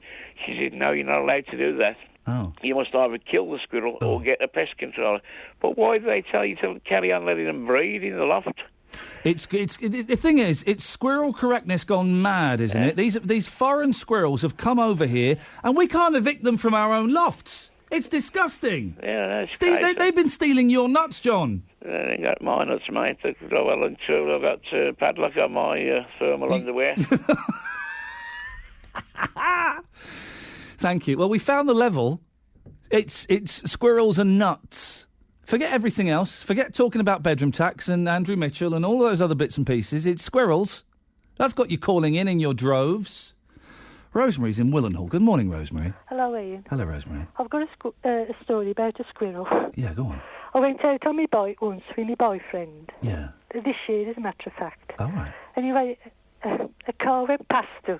Yeah. And it hit a squirrel, right? Oh, no. Anyway, hang on, I can't stop laughing. You're laughing. I thought you were crying. Sorry. Anyway, it didn't kill him, it stunned him, right? Yeah. So I says to my boyfriend, hang on, I want to pick this squirrel up. Oh, no. Yeah. And he wasn't dead, so I picked him up, put him on the side of the road. Yeah. And then I thought, well, he got up and he started struggling back to the road. I thought, well, I'll put him farther back, so I did. Yeah. And every time I picked him up, he got more like back to life. Yeah. You were reanimating him, yes. Anyway, my friend said, put him in the field over there, he'll be safe. Yeah. So he picks him up, starts stroking him. Starts stroking him. Yeah. Next minute, the squirrel bites his finger. Oh. Grabs his finger. Yeah. Never seen nothing like it. He wouldn't let go. They don't. This is the thing. They don't let go, do they? I know. It was terrible. The blood was spurting out and everything. He was running around. He couldn't get him off. So how did he pull the squirrel off? He just kept pulling him. And he just kept pulling him. And I bet while this was your husband? No, my boyfriend. Your boyfriend. And I bet while he was in agony, you were laughing. You were laughing. You weren't making sympathetic noises. No. You were wetting yourself. I was.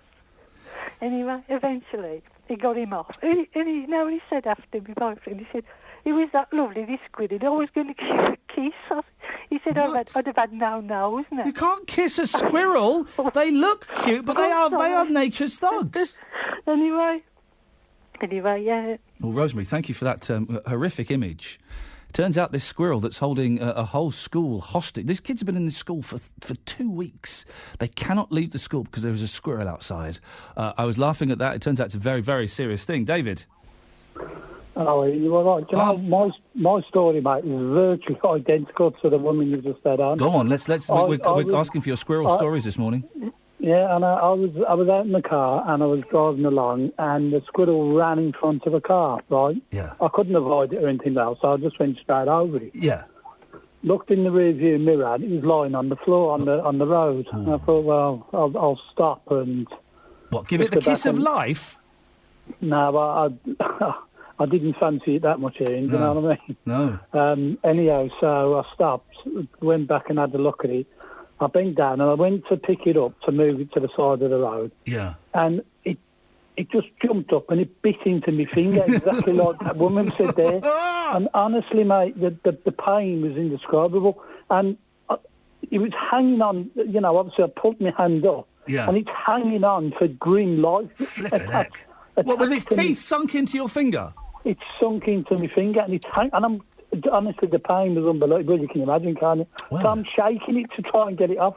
It eventually lets go, drops to the floor, and scarpers into the bushes at the side of the road. Oh, did you? I'd have got a shovel out the back of my car and gone chasing it. And so I went straight to hospital, and the doctor told me I was lucky he didn't bite my finger off. Hang on, you went to how bad was the wound that you had to go to hospital? Yeah, it was, mate. Yeah, it was actually its teeth had sunk right into. It was when it was hanging onto my finger. I lifted it off the ground and it was hanging onto my finger. Flipping it. That's how deep it had sunk into my. Did you try and bash it against your car? No, the car was a bit further down the road, mate. It was about 20 feet behind me. But well, I guess the lesson. There was me being a good Samaritan, mate, thinking I'll go back and have a look, and all I got was a nearly severed finger for me troubles, and so. Dave, listen, next time run over it again, reverse. Dave, thank you very much. Well, listen, forget your Polish and Romanian immigrants coming over here, stealing our jobs and our benefits, sponging off the state. This is the terror, the unknown, the unseen terror, except by those who know it and have actually seen it, that we should be addressing. Where's Farage and Cameron and Clegg and Miliband now when we need them? Hey, June? Where are they? Where are they, June? This is what we should be worrying about. I rang up to talk about squirrels. Yeah, go on. But I could talk. You're saying about they run the government off and couldn't run for the bloody bus. Exactly. They couldn't. Half of them couldn't run a 100-yard dash. They couldn't. Half of them couldn't run a bath. My late husband, he worked really hard digging trenches for gas mains. Oh yeah. Sometimes he worked 24 hours a day. Really? He did, yes, a couple of times. Blimey, must have been tired. He worked really hard. Yeah. and he didn't get paid all that much. No. But when they talk about expenses, I could go on, but I won't. No. Because I'm boiled up inside me. You're what? I'm boiling up inside me thinking about it. Well, don't boil up, June. I'd hate for you to do a scanners or something. Just calm down. Anyhow, They couldn't run... Sorry? Hang on, I'm trying to think of another one. They couldn't run for a bus. We did that one. They couldn't run a 100-yard dash. They couldn't run a bath. They couldn't run... There's got to be another one. Well, they can't run a bus because they have to go and buy a blooming plug, don't they? For the expenses. Exactly. They couldn't... There we go. They couldn't run to the shop to buy a plug to run a bath. That's it. They couldn't draw their curtains. That doesn't work.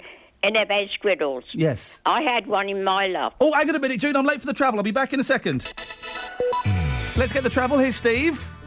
Well, if you are heading out onto the road, it's not looking too bad inbound on the expressway at the moment with people heading in towards the Christmas market.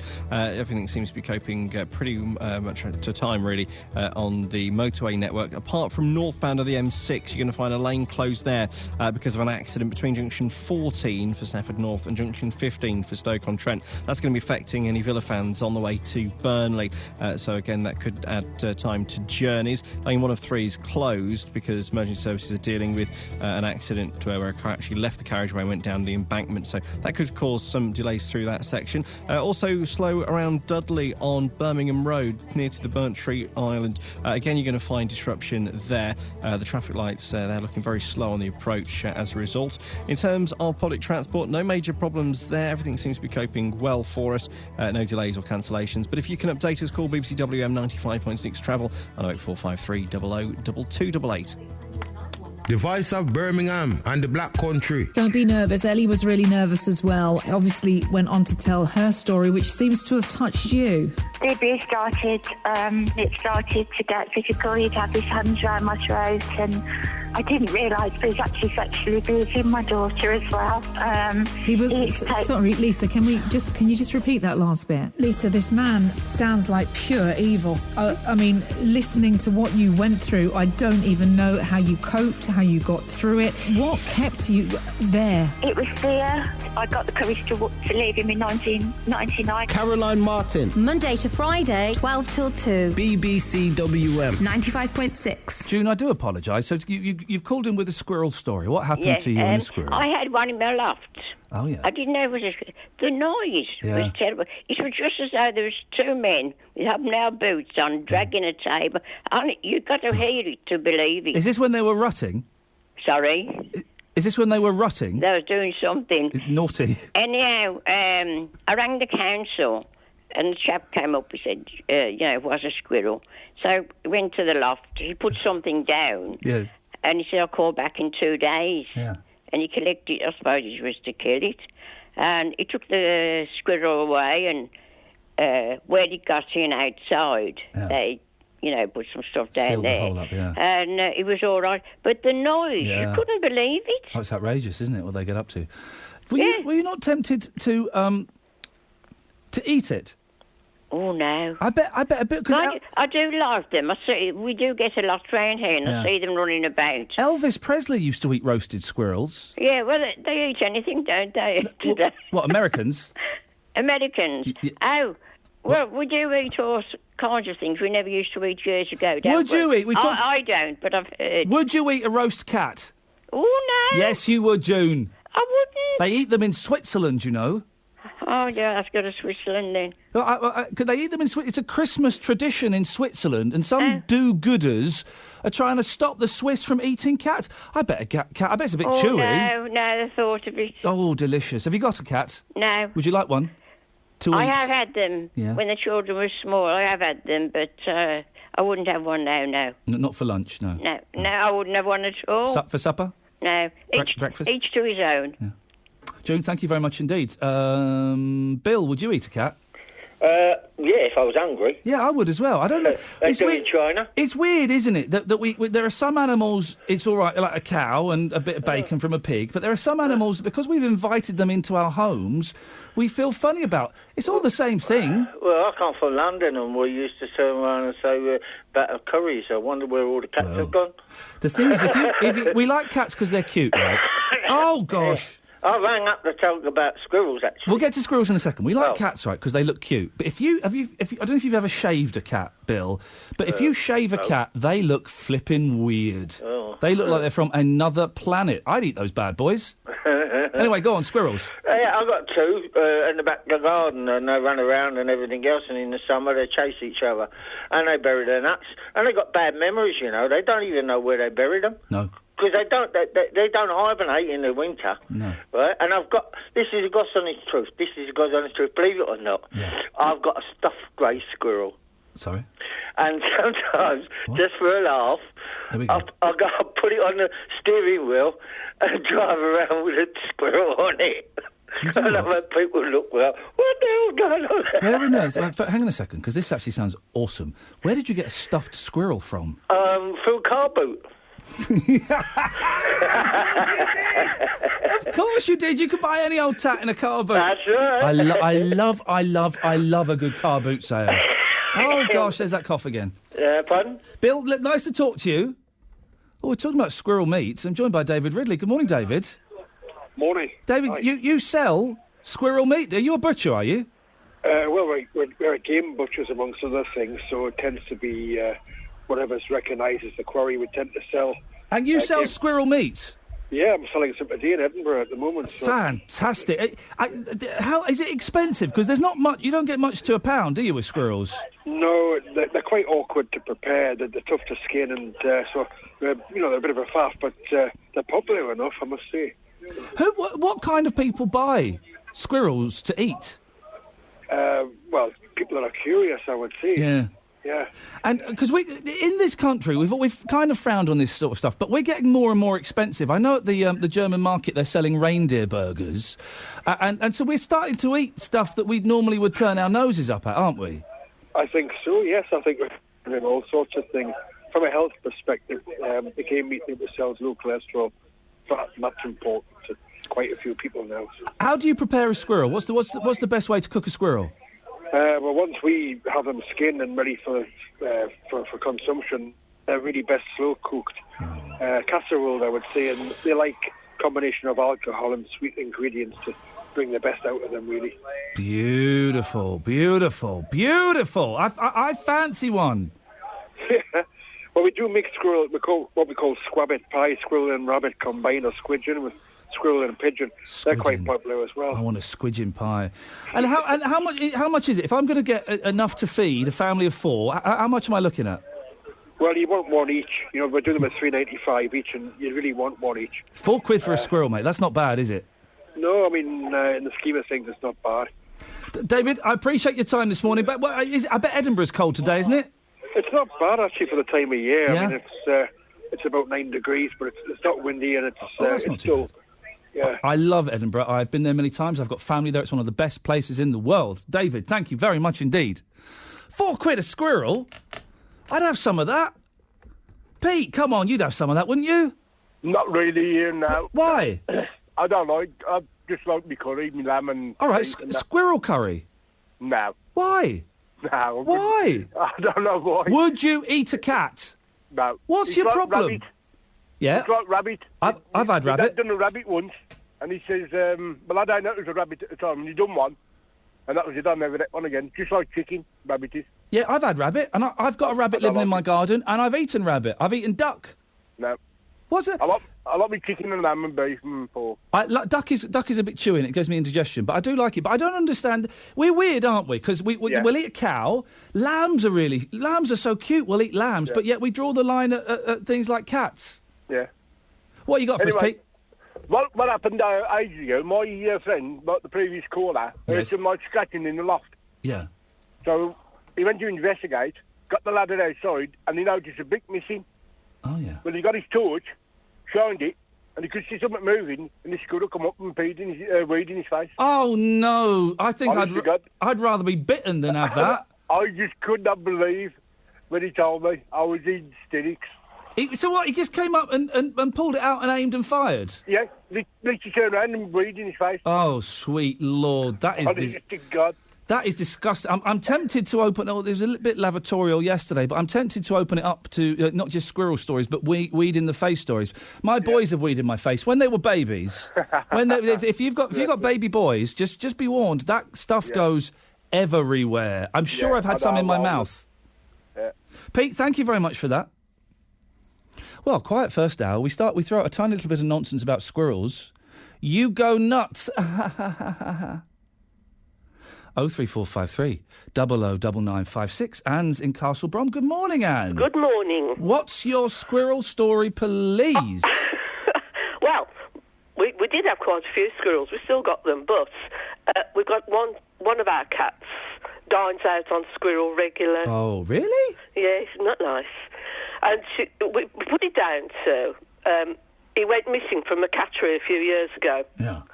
And so he was out in the field for like 3 months or so. Yeah. And the people that own the cattery said, we'd be living on squirrel and baby rabbits and all. Hang on a minute. How did he escape from a cattery? They let him out accidentally. Oh, flipping it. I know. You had one job to do. Yes. They had 2 of our cats and the one went. And he was gone for months? 3 months. And actually, WM ran it for quite a while for me. Yeah, that's local radio for you. Yeah. But how did you manage to get him back? Well, I ended up going... we used to sit in this lane around because he doesn't travel. He's not a travelling cat. No. He'll only go... And I said he will be here somewhere because he won't go across the road. He won't do anything. And they wouldn't have it, And we used to go take our dog down because they were great little mates and sit in this lane all hours, day, night, whatever. All the neighbourhood were up, labelled, the laminated posters and all this, that and the other. Wow. In the end, it was the, what do they call them? The local... Police? No. Ghostbusters? No, Priests? Catbusters. Catbusters. It was the local council. Oh, yeah. And they went to see them about the licence because I was really getting on a bit cross by then after 3 months of them not doing anything. And they went down, North Warwickshire Council went down to see them, the licensing, on the 7th of November, about 3 years ago. And on the 14th of November, I'd got him back. Hey, get in there. Yes, and I must be honest, it was they put traps around and everything. Oh, fantastic. I would have been so heartbroken if my little girl had gone missing. Dreadful. Yeah. Well done you. But he's home and he's fine. Good. But he's still dines out. I mean, a squirrel comes in the garden and we go, hang on, Felix is about. Dirty Felix. I mean, my grandson the other day came with a tail in his hand. Oh. He's only about 2.5 and he came walking up the garden with his tail, so the rest of him had been eaten. Sometimes he just takes the head. Oh, God. Sometimes he just... What did Felix see in that field? God it's like knows. he's been in Vietnam. I wish I could talk cat language. Oh, God. Well, that's weird. But, I mean, that's horrible, isn't it? Poor Felix has seen things that we don't even dream of. It hasn't made him any friendlier. Oh, dear. Dirty Felix. And he eats that. I'm tempted. I wouldn't mind a bit of squidging, squirrel and pigeon pie. I don't know. He's quite partial to pigeon, so perhaps he likes the two mixed together. I don't know. Bit of squabbit, yeah. Bit of some squabbit. Yeah. Oh, we haven't got rabbits at the moment. I'm tempted. My rabbit is... we've got a pet rabbit, and I'll be honest, if you're thinking of getting a pet for Christmas, it's a great idea. What better time to buy an animal than Christmas? Oh. Steady. But don't get a rabbit, because they are well boring. I know. Benji doesn't do anything, and I'm the one that has to clean... And they poop a lot. They do. And I'm the one that has to clean it out, and even the kids are bored of Benji now. Yeah. So I'm tempted to... Benji? I'm tempted to... No. Don't go there. Do you want to borrow Felix? No, thank you. Gary's in Solihull. Good morning, Gary. Good morning, Ian. Morning, Gary. Are you all right? I got... You know what? I've got... it's my boy's Christmas fete this afternoon. And I hate to say it, I can't be bothered. If I'm honest, I can say it because they won't be listening. They don't know what I do for a living. They think I'm an estate agent. I really cannot be bothered to go and hang out with 100 screaming kids and someone pretending to be the real Father Christmas. It's not. It's someone pretending to be Father Christmas there. The real one's too busy to come today, kids. I can't be bothered, Gary. Well, what if they've got the radio on now and I can listen to what you're saying? Nah, they don't know that I do this, honestly. They think I've got a proper job. My family would be mortified if they knew what I did. Anyway, what you got for us, guys? No, listen. No, well, now you're a meat eater. Yeah. would you consider eating forms of offal? Yep. Yeah? Yeah, oh, yeah, I'll eat anything. Any form of offal? Well, hang on a minute. What specify? I've had black pudding. Right. Is black pudding? Would black Sweet pudding? bread. Sweet bread. I'd have some sweetbreads. Of course, I would. Oh. Yeah, you can't faze me with testicles, Gary. Very rarely do testicles throw me. No. Have you been watching Get Me Out of Here? Do you know I haven't because I have a life. It's a really boring group of people this year, isn't it? No, I haven't watched all of it, but the one bit, the lad who was in X Factor. Oh yeah. He had to transfer. I think it was 16 sweetbreads, raw, still in blood and stinking and everything. Yeah. He had to transfer them from one bowl to another with his mouth. Oh dearie me. Well, for some people that's a Friday night. Yeah, but so you'd consider eating them? Have you tried them before then? No, I've never officially had a sweetbread in my mouth. But I would. Do you know what? If I'd had enough to, no, I would certainly have them. I've had black pudding is just blood, isn't it? Yeah, blood and some. I don't eat offal, so. Gary, man up! I don't know what. I hate to think what white pudding is. It's just the same, but without the blood. Oh, is it? Okay. Well, where does the white come from? Fat, animal fat, and you know. Listen, Gary, I'm of the mind now. I've spent 26 years living a sheltered experience of being a vegetarian, and I want to experience all of the delights that God and Mother Nature and Vishnu and all of those other gods have created for us. I will eat all of those bad boys. Well, fair play to you then. How are your sweetbreads this morning, Gary? They're hanging fine, thanks. Thank you very much indeed. 03453 009956. Pensnet, Rugeley, Redditch, Rowley Regis. Have your say across the West Midlands. BBC WM 95.6. So it turns out you don't want to talk about the bedroom tax raising £750 million. You don't want to talk about driving lessons being dumbed down and the 3-point turn being dropped out of it. You don't want to talk about gorgeous, super glossy Prince George calendar. You want to talk about squirrels. You see all this work you do, Joe, in the week. Honestly, Joe actually does do work in the week. I pretend I do. I don't. But producer Joe does. She does work. She sends emails and everything. It's pointless. No, don't have an easy week from now on. Put your feet up. Go and have some sweetbreads. I love that term, sweetbreads. Such a great term, isn't it? Doreen. Hi, Ian. Have you ever had a sweetbread? Yes, I have. I don't care for them very much, but No. I have tried them. Yeah, what do they taste like? Just like meat or some Yeah. kind of meat. Do they taste like plums? Flavour. Pardon? Sorry, so what have you called in for, Doreen? Well, somebody referred to about Andrew Mitchell. Andrew Mitchell. Mitchell. There's been a hue and cry that should he resign or Oh, it was me should singing. he have his job back? I just worked out that was me singing Andrew Mitchell to the tune of Eton Rifles by The Jam. Oh, do you? I don't know that song. Do you not know the song? No. I'm not a big fan of The Jam. But No, I don't even... What? No, the name don't ring a bell for me. Paul Weller. No. Paul Weller, going underground. No, I don't... That's not my kind of Okay, music. how about this one? Going underground. No, so you keep going on, because I don't know 'em. All right, here's one you'll know. You'll know this one, right? Going underground. No. Okay. Sounds more like squirrel music to me. Squirrel music. What music, dear listener, would squirrels listen to? They would listen to... I like skiffle or easy listening. Hey, I've been trying to get tickets for Neil Diamond. Yeah, I don't mind Neil Diamond. Why would they like the Flying Pickets, producer Joe? Oh, no, you can't get them. What? My daughter tried to get some, you can't get them. Neil Diamond tickets? No, you can't. No. Hang on a minute. Squirrels would like Madness because they're known as the Nutty Boys. Oh, could do. Yeah? Yeah. Hey, just think if we were 5 Live or a rubbish radio station, we'd be asking listeners to text in with that, but we're not. What have you got for us, Doreen? Well, they keep saying, should he resign, shouldn't he? What, Neil Diamond? I hope not. He's brilliant. OK, yeah, a lot of people have... She's not playing. To me, I like a fair playing field. What about Mr Brown? Did he resign? Right, so we're talking about Andrew Mitchell. Yeah, but you know Gordon Brown? Yes. Would you remember when he was all nice to that woman, got in the car, forgot he was wired up and he called her for everything? Well, I think that was just as bad. Why?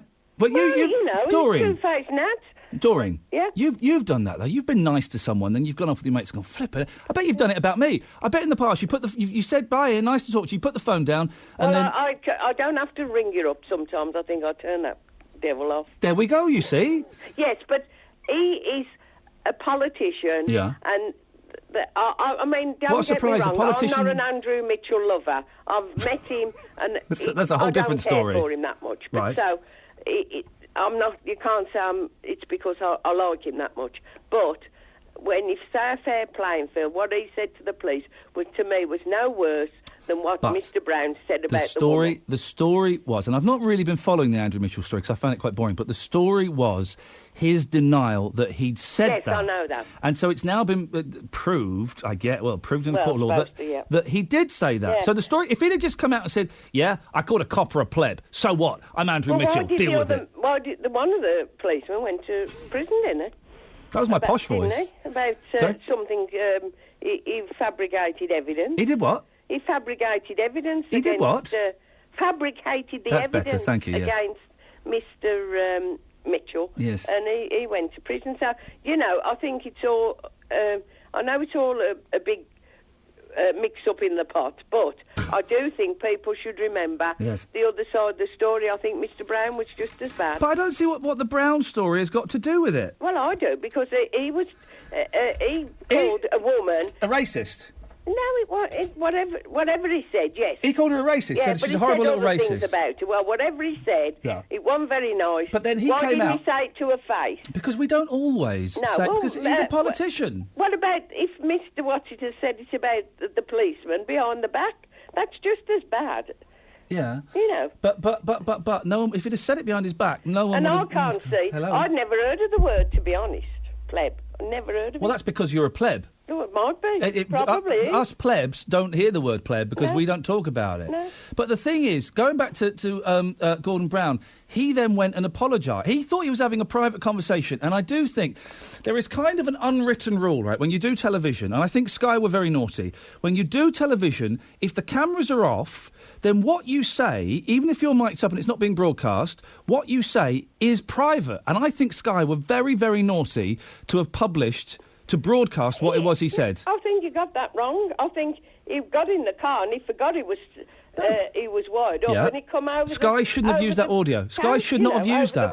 Sky broke one of the unwritten rules that when someone is not on camera, they think that they're not being filmed. That conversation is private. Yeah, but it was. They hadn't got. I don't think they got chance.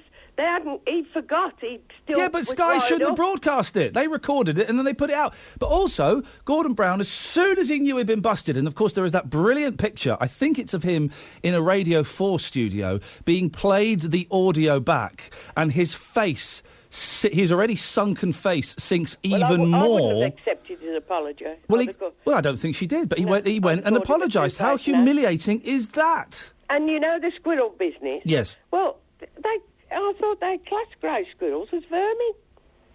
So if you can't, I thought you could kill vermin. Well, it's a complicated one. If there were squirrels in my loft, well, I'd send my wife up there to sort it out. To be honest, I wouldn't want to get involved. And you can kill foxes if you got a licence. Yeah, you've got to have a licence. Who gets a licence these days to go and kill foxes? People with gun licences. Yeah, fox killers. No, well, not necessarily fox killers. Just not not far from where I live. Somebody got a lot of trouble with foxes in the garden, and they got somebody who got a licence and come out and shot them. Hello, have you ever fired a gun? No. I have, yes. How can you forget that? When did you fire a gun, Doreen? I went to, it was like, not a garden party, you know. A garden party? Oh! And you know, when you see the things go across the sky and you try to hit them. Clay pigeon shooting? Clay pigeon, yes, I had to go at that. I was no good at that. It's exciting. I've done that. But I couldn't hit them. But I did have a go at the board because where I worked was Have you heard of Ely cartridges? No, I've not heard of Ely cartridges. You'll see them on the Olympics. You'll see Ely on the bag. Oh, yeah. Where they make sporting shots. Yeah. But in the war, they made ordinary bullets. Yeah. I had to go firing and that man. Oh, you're getting all emotional thinking about it. You are, because if you fire more in the same circle, they say you're a good shot. Oh. It was a bit of a fluke, I think. I think it was, Doreen. Thank you very much indeed. I've fired a gun at clay pigeon shooting. I didn't think I'd like it. Flipping heck, I loved it. And I could see... This is when I was still a veggie. I could see why you would want to kill something. I could see the power. If I lived in America, would I have a gun? No, because I've got kids. If I lived on my own in America, of course I'd have a gun. I don't want to be left out at the gun parties. 03453 009956 is the phone number. If you want to give us a call, squirrel stories and fun gun stories, guys, fun guns is what we're talking about, please, if you don't mind.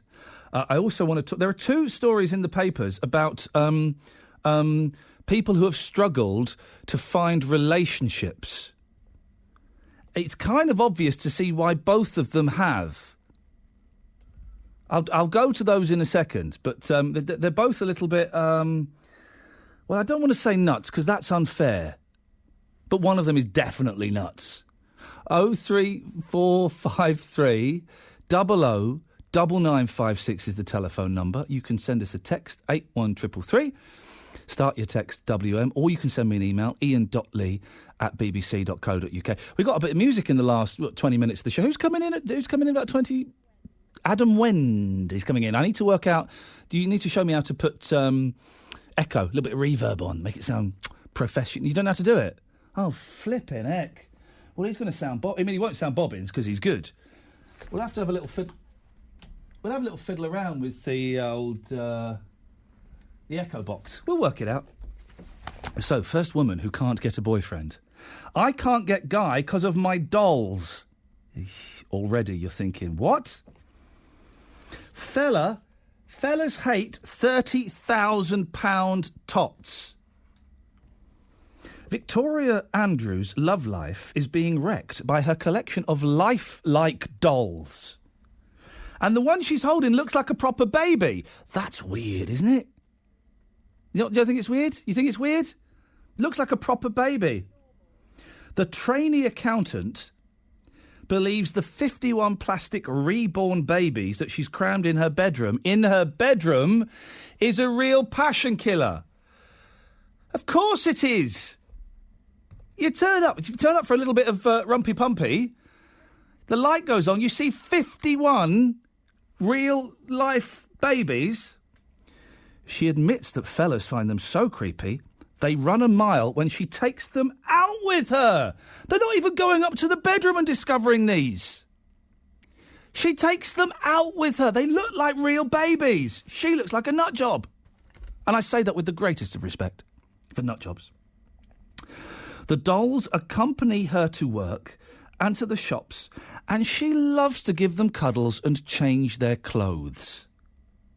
But she said, the boyfriends I've had often complain about them. They hate it when I take them out with us. They find it all a little bit too creepy. Creepy. Oh, I thought there should have been echo then. I thought I'd worked out how to do the echo. Hang on a second. There we go. I can do it. Creepy. No, the echo didn't work. OK. My dolls give me all the fun of having kids, but with no responsibility. Reborn dolls are designed to resemble a human baby as closely as possible. Is there any wonder this woman can't get a boyfriend or a husband or anything like that? It's nuts, isn't it? Isn't it? 03453 009956 is the telephone number. Squirrels, babies, why you can't get a date, all kinds of bits and pieces. Who is the second person that's been struggling all her life to find love and find romance? I'll tell you after this. This being the travel news, here's Steve. Hello. Well, on the M6 northbound, we'll find that lane we had closed off, lane 1 of 3, has reopened following the accident earlier on. You'll still find the accident still on the hard shoulder, so that's not open just yet. But those delays that had built up easing somewhat. That is going to be affecting Villa fans heading towards Burnley via the M6 and the M65s later. Wolves fans heading to Brentford via the M40, M25 and M4. No problems to update you with there. That seems to be coping well. Around Acock's Green, looking slow on the sensors on the Warwick Road in both directions as those major roadworks continue to close off a lane near to Station Road and Dolphin Lane. Other than that, everything else is moving to time. No problems on the motorway networks, and also looking good for us on the trains as well. If you can update us, call BBC WM 95.6 Travel on 08453 00 2288.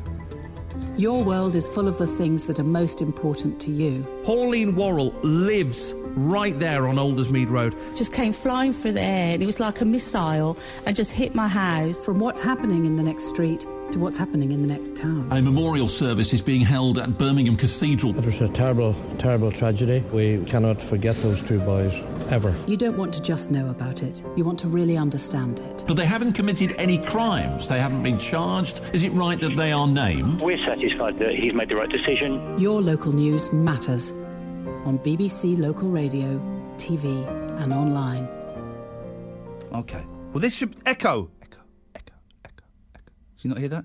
It should work. I've set up the Echo box. This is... Echo. Echo. That's me going. That's me saying it. Did you not realise? Echo. It should. We've set it up. I've set the studio as a concert hall, and it should. Oh dear. Oh well, that's. Yes. Right. Vicky's in Bridgnorth. Good morning, Vicky. Good morning to you.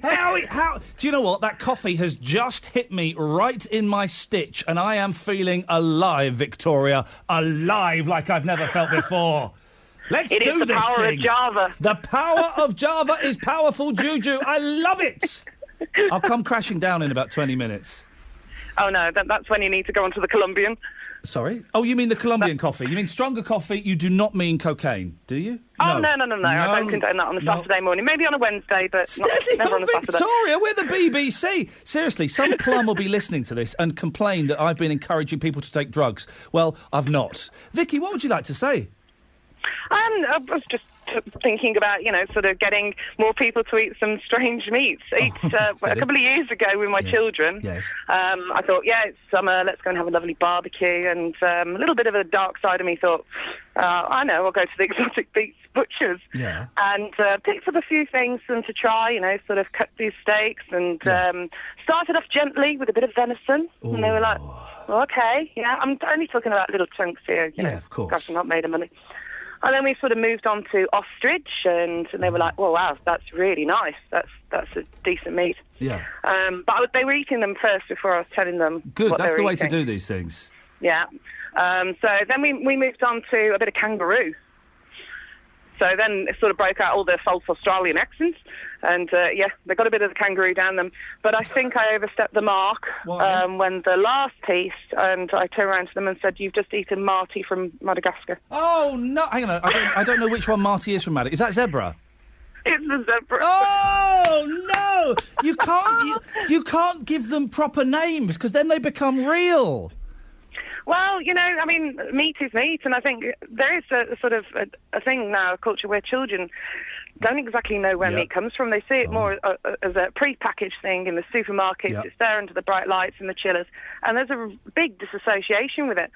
But I'm definitely one for telling them where their food comes from.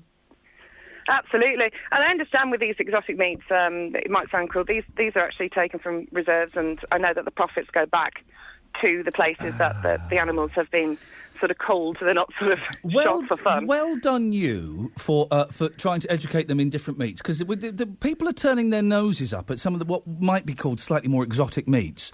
But I don't know why. If you eat a chicken, why can't you eat, a duck? If you eat a rabbit, why can't you eat a cat?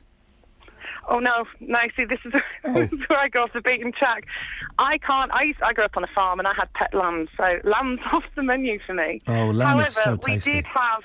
We had an evil goat, and it was the worst goat on earth. This thing got wild, and he was Angus MacTavish, and he terrorised Owsley in Shropshire. He would get out, he would go over to the Mill Hotel, he would stand on the beer tables drinking He'd go around you'd have a drunk goat? Yeah, drunk goat. He was huge. I mean, he was the size of a llama. Yeah. And he was just pure evil. And we'd see him in the field and you'd think, oh, God, Angus is out. And he'd have to run for your life. He even gate crashed a wedding. He went through the wedding. When it comes to goat, I will eat goat. Did you eat Angus? No, unfortunately we didn't. But I don't think I could eat the sensation that is Gary the goat. I don't know whether you've seen him on Facebook. No, and he's got a huge following across the world. What? Gary the Australian goat he's the best. What? Hang on a minute. Who is Gary the Australian goat? Well, there's a comedian that has a tour, which I can't say the name of his tour, but it's... Has he got swear words in? Sorry? He's got swear words in? Yeah, an awful lot of swear words. But dear. Gary the goat, he's this guy who travels to Australia, and he takes his goat with him, and his goat's been wild water rafting and been on jet skis. Goats are very, very vicious thugs, aren't they? There's no need to have goats in this world. Well, Angus was pretty vicious, yeah. Well, Vicky, thank you very much. A little glimpse into Vicky's, I don't want to say perverted life, that's unfair, but boy, wasn't it weird. Brian's in Yardley. Good morning, Brian. Good morning, Iain. So, here we go. The second person who's been struggling to get romance, OK? The first one, she's got loads of lifelike babies and is a fruitcake. Lifelike dolls. The second one, exclusive, love at last, age 53. Smitten singer Susan Boyle has finally found love with an American doctor. Subo, 53. Do you remember her? Come on. Sorry? Brian? Brian? Hello, Iain. Yeah, who's that prompting you in the background? It's my wife. Hello, my darling. I'm sorry you have to put up with Brian. She said yes. Yeah, I know she did. If she wants me to rescue her. So, do you remember Susan Boyle, Brian? Yes. You remember what day it is, Brian? Yes, it's Saturday. Good lad. Subo, 53, revealed the medic chatted her up in a hotel during her sellout US tour. The pair enjoyed a romantic lunch together, and she says he is now planning to visit her in Scotland. Aye, okay. Okay, then no. I never got the Susan Boyle is like Black Friday. It's just a made-up thing. The gimmick with Susan Boyle is, and I'm going to say it bluntly, OK? Hello, Brian? Hello? Are you still talking to your wife? I might have been. I do talk to her occasionally. Stop it. There's no need to talk to her. 58 years. Oh, blimey, you must be tired. The thing about Susan Boyle, her gimmick was, and I'm going to say it because this is what we're all thinking, she's an ugly woman who can sing all right. That's the gimmick, isn't it, really? She looks funny, she's got an all right voice. It's not really, it's not much to build a career on, is it, Bri? No. No? OK, this is going nowhere. You don't have to go on, you do. Yeah, I do, Brian, yes. Well, I tell you what, I'll shut up, you go on, sir. You're on about squirrels, Iain. Yes, Brian. In the war, yeah. I lived in Bridge North in Shropshire, where that lady's just come on. Oh, yeah. And if you took a squirrel's tail to the council, they'd give you 10p. Sorry? They'd give you 10p. Why would they do that? Oh, you couldn't take the whole body, because they wanted to get rid of the squirrels. So what? I don't understand. So what? Why would you take the tail? Well, you wouldn't take the whole blooming body, would you? No, you've explained that you wouldn't take the whole blooming body. I've still not quite understood why you would take the tail. Because they wanted to get rid of the squirrels. Ah, so you would... it was like taking a scalp. Yeah, yes, exactly. So you would take the scalp of a squirrel... No, his tail. Well, you would take the tail scalp of a squirrel and they give you 10p. Yep. And that you could buy a bag of chips and a house with that money back then, couldn't you? Yep. Oh, it was quite good. I never took one myself. Oh. I was only a young lad. All right, here we go. What things... There's nothing these days I can think of where if you take something back, they give you money. I'm old enough to remember taking back the soda spray things, the soda squirter things. Oh, yeah? And you get 2p. I got this £5 one once and I got 76 for it. Blimey, I don't know what that means. But is there anything these days that you take back and they give you money for? I don't think there is. And we're supposed to be a recycling nation. And yet you can't take squirrels' tails or soda siphons, that was the word, Ian. back to get money. Ian. Hello, sir. Another thing that's happening in Bridgenorth Yeah. is crossing Farmer Rivers Field. I'm getting like every third word, but I'm going to stay with this, yes.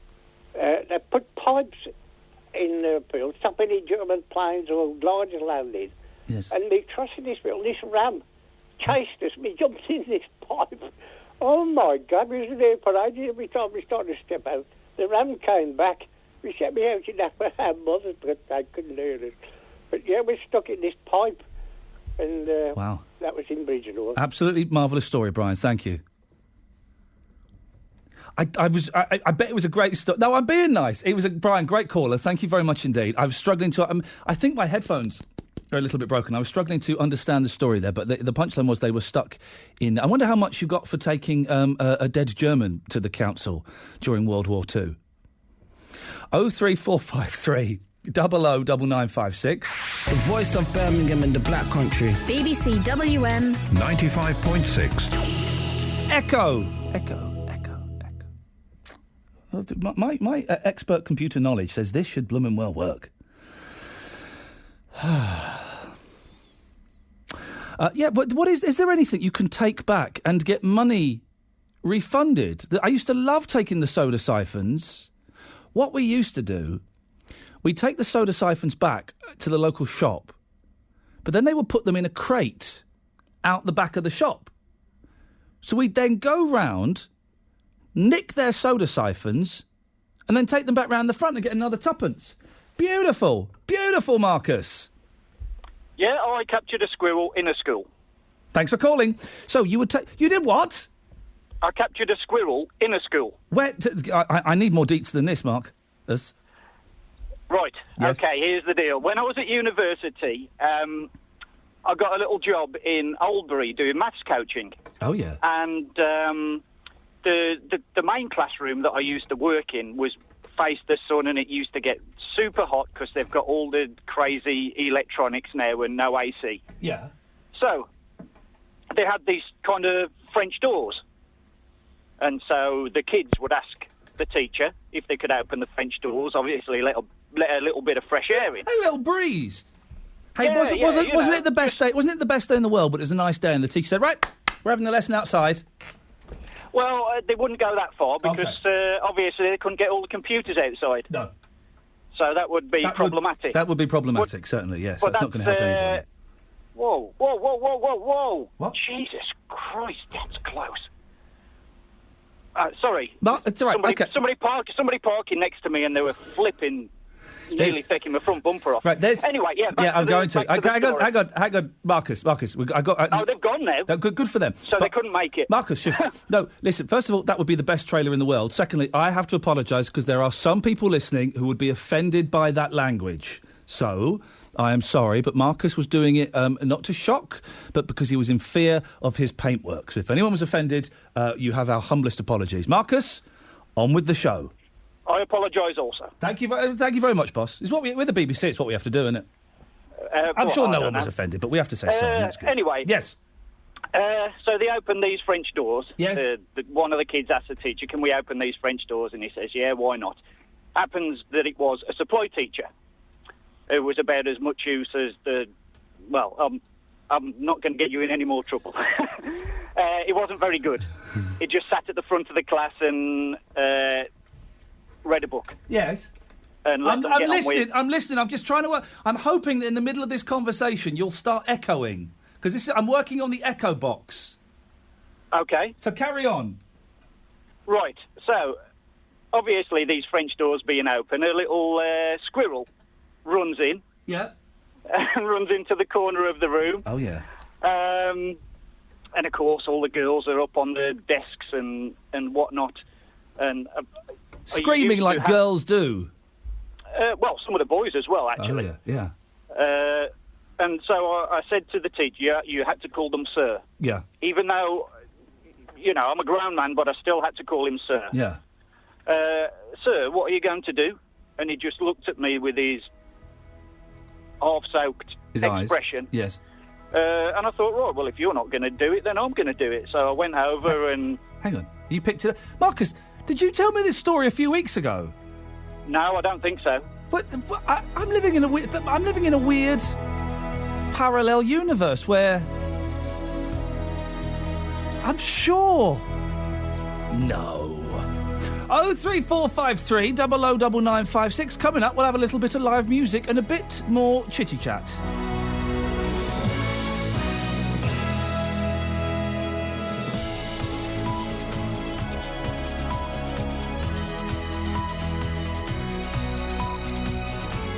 The voice of Birmingham and the Black Country. BBC WM 95.6.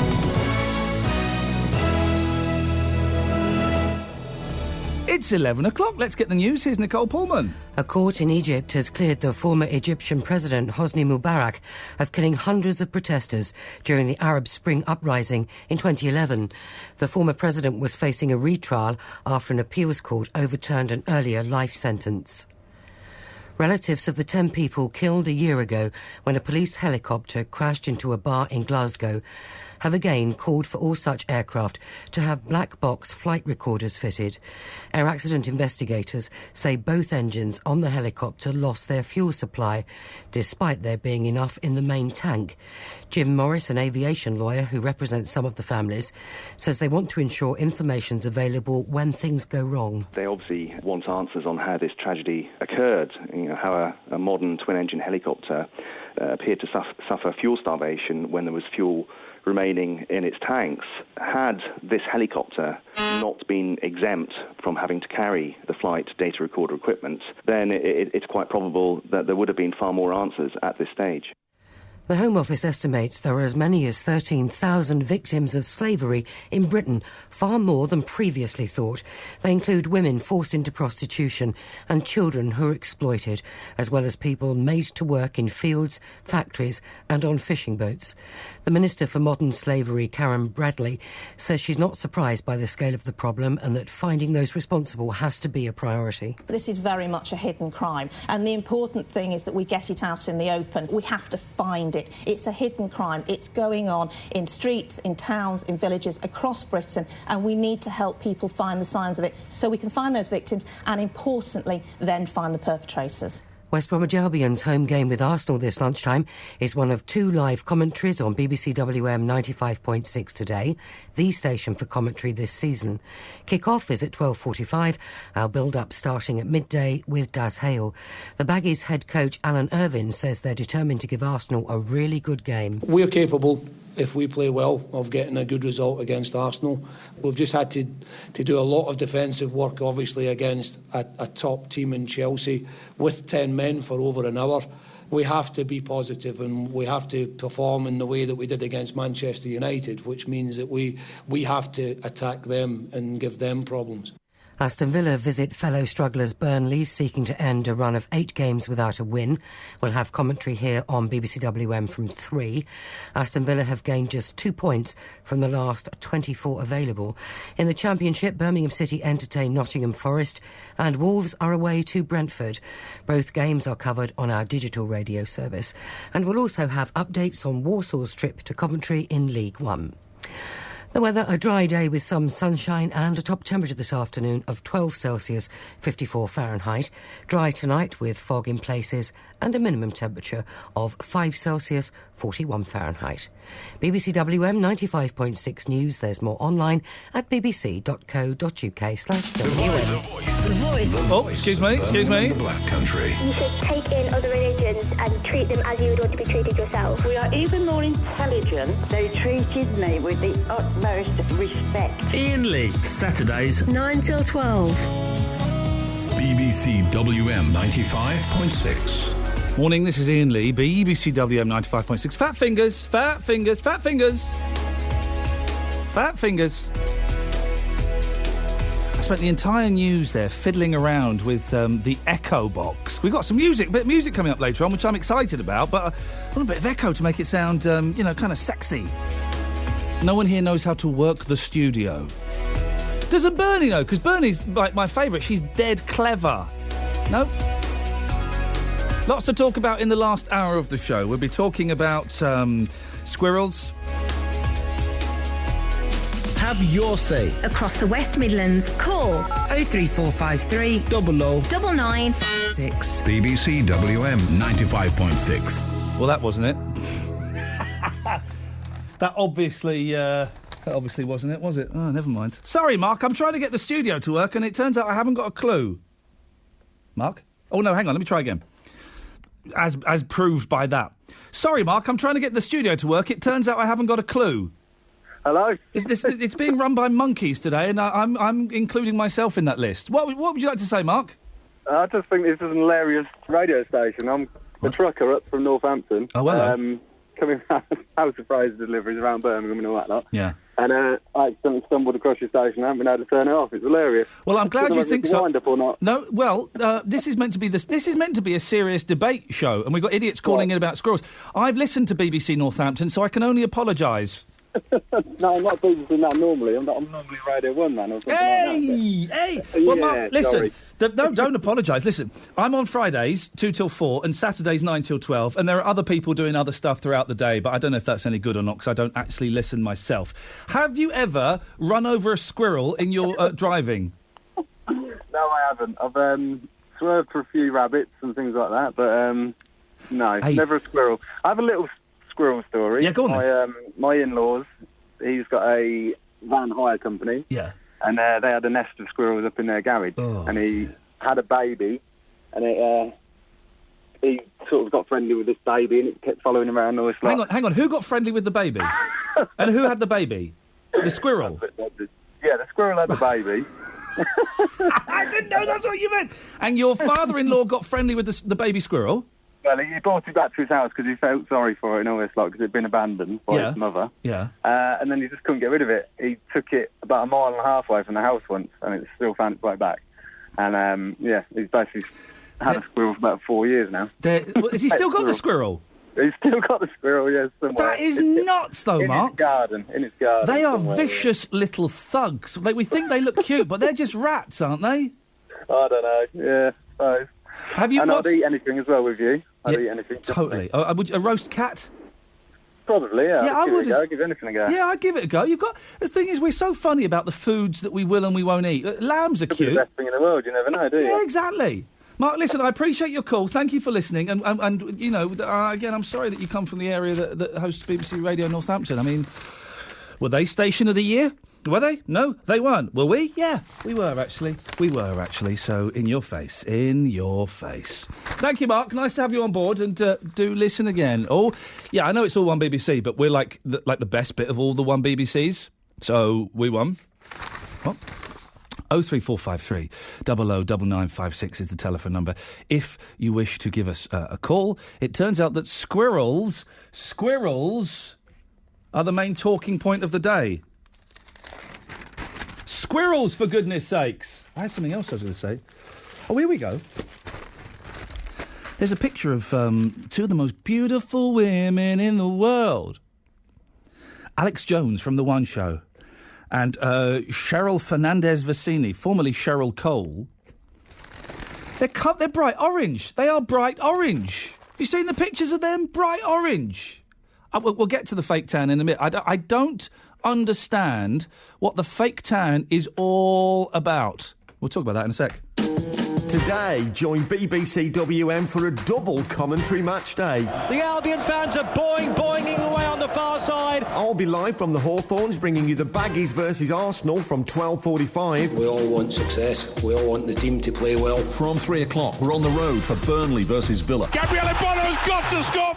He does score for Aston Villa. Blues are live on DAB in Birmingham, with Wolves on DAB in the Black Country and Freeview Channel 722. Then I'll take your calls and reaction to the action. We can't score. There's no creativity. Kenny Jackie Costa Saturday. What on earth was he doing? Join us today from midday. BBC WM 95.6. Now, there are calls for new laws to stop anti-abortion protests happening on the doorsteps of clinics around the country. The British Pregnancy Advisory Service says the graphic nature of some of the protests is causing upset and distress to its patients. Well, pro-life campaigners say they're helping to educate people. Here's the experience of one 21-year-old who was visiting an abortion clinic. And then I noticed the people praying, and then it started to sink in that actually these are activists. And when you first see it, it's just really upsetting. Well, very upsetting. We're joined now by Andy Burton, who... Andy, just remind us what group you're a member of. Oh, morning, Ian. Well, I used to be a member of 40 Days for Life, but I've come out of that ecumenical partnership because it's unbiblical, so I'm actually like what you could call a lone wolf, a saboteur for Jesus, if you like. A lone wolf. Saboteur for Jesus. So the 40 Days for Life, I remember, because I've spoken to you in elsewhere about this, you would protest for 40 days with groups of people outside abortion clinics, wouldn't you? We would pray, and I came out of that because it was mainly Catholics, and I want nothing to do with paganism. Oh, OK. So what are you then, C of E? Oh, absolutely not. That is almost Catholic in all but name. I'm actually a born-again Christian that takes the whole Bible seriously, Ian. OK. So do you still do these protests outside abortion centres? I wouldn't say they were protests. I would say it was obeying God's commandment to rescue those being led to their deaths, to quote scripture from the King James. And that's what I do. I go to the abortion clinic, stand on the pavement where it's legal to stand, i.e. not on private property, have the blessing of the police, and I silently pray there, or I've got a Jericho March, which people can read about in the book of Joshua. What's a Jericho March? That's the one that brought down the wall, is it? Exactly, and we're told that we're not fighting, the Bible tells us we're not fighting against flesh and blood, but against a spiritual battle against principalities and powers of Satan. So I'm commencing the 7th of December. Yeah. For 7 days, I'm going to walk round the abortion clinic in Milton Keynes silently, like Joshua did. And on the 7th day, I'm going to walk round 7 times, silently praying. And do you have any banners or signs or anything with you? I used to, Ian, as you know, but I've repented of that, and it will just be me with my Bible, quietly praying, no fanfare, no phoning up radio stations or TV. It'd just be just me and my Lord, faithfully trying to save lives. And will you be speaking to the women that go in? Will you approach them? Well, in Milton Keynes, you are forced to stand so far away, because that's the legal entitlement. The footpath where I'm legally allowed to stand is about 10 metres away. So the only way that I can speak to these ladies and men that are going in is if they approach me. And I always take the opportunity to give them information and offer them alternatives, like the Life House that are run by Life Charity, where they offer accommodation to young girls with under 5s that are struggling, and just show the alternatives, but also the reality of what they're going to take their child to be dismembered, what that dismemberment looks like. 03453 009956, if you'd like to have your say on this. Andy, why do you do this? Well, firstly, it's the commandment of the Bible to expose the deeds of darkness and bring them into the light. And also, as I previously said, to rescue those being led to their deaths. But also, if you love God, you obey his commandments. That's how you can tell if you're a Christian in name only, or you're the real thing. But where does it say in the Bible, Andy, thou shalt go and interfere with women who are obviously quite distressed anyway? Well, it commands us to put on the gospel of peace on our feet. If you read Ephesians, it tells you all about the different armour you put on, and you've got to go in peace and true love, not the love of the world, not this fake peace that says that dismembering a child is the loving thing to do. It's the gospel and the love of Jesus, the real love, and it's a big difference. But a lot of... I know people that have had abortions. What do you think of people who have had abortions? Well, I tell them the reality of it, that the only way to be free of the the guilt, the heavy guilt that burdens people and can sometimes last a lifetime or can take many years to manifest, that the only way to get rid of that guilt is to cry out in repentance to our Lord Jesus, and he will take that burden off of you. Because I know people who've had abortions, and the majority of women who do have abortions, they don't take that decision lightly. Well, you say don't take it lightly, but we see that we know for a fact, according to the National Abortion Statistics, which people can Google, that 1 in 3 women have an abortion, and then I believe it's 2 out of those 3 go on to have multiple abortions. So this not taking it lightly is just a PC fallacy, as we're a PC world, and these women are going and having multiple abortions. Are you really saying that they take this, that they're really struggling over this decision again and again and again? What are there any? And we're running out of time, Andy. And I do appreciate you coming on. Are there any situations when you think abortion would be okay? For example, a 13-year-old girl has been sexually abused by her father and gets pregnant. Well, the sexual abuse is a separate issue from the child that would now be in the womb. If she's old enough to conceive, then she's old enough to give birth. Have the baby. It's wrong to kill. Have the baby and then decide, have you bonded with that baby? Do you want it? Can you offer it a loving relationship? But is the baby that's come from a rape by her own father? Yes, well, that's a separate issue from abortion, isn't it? This is a baby, an innocent baby that had nothing to do with that incest. That baby could go on to a loving parent via adoption if that girl cannot cope with it. But there is a case in the paper that people can search for. I think her name's Cassie.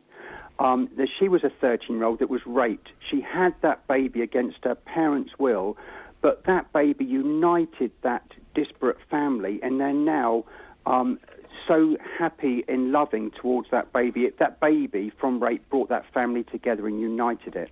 Andy, love. Listen, nice to talk to you. Thank you very much indeed. 03453 009956. That's Andy Burton, who protests outside abortion centres. Your thoughts on that, please?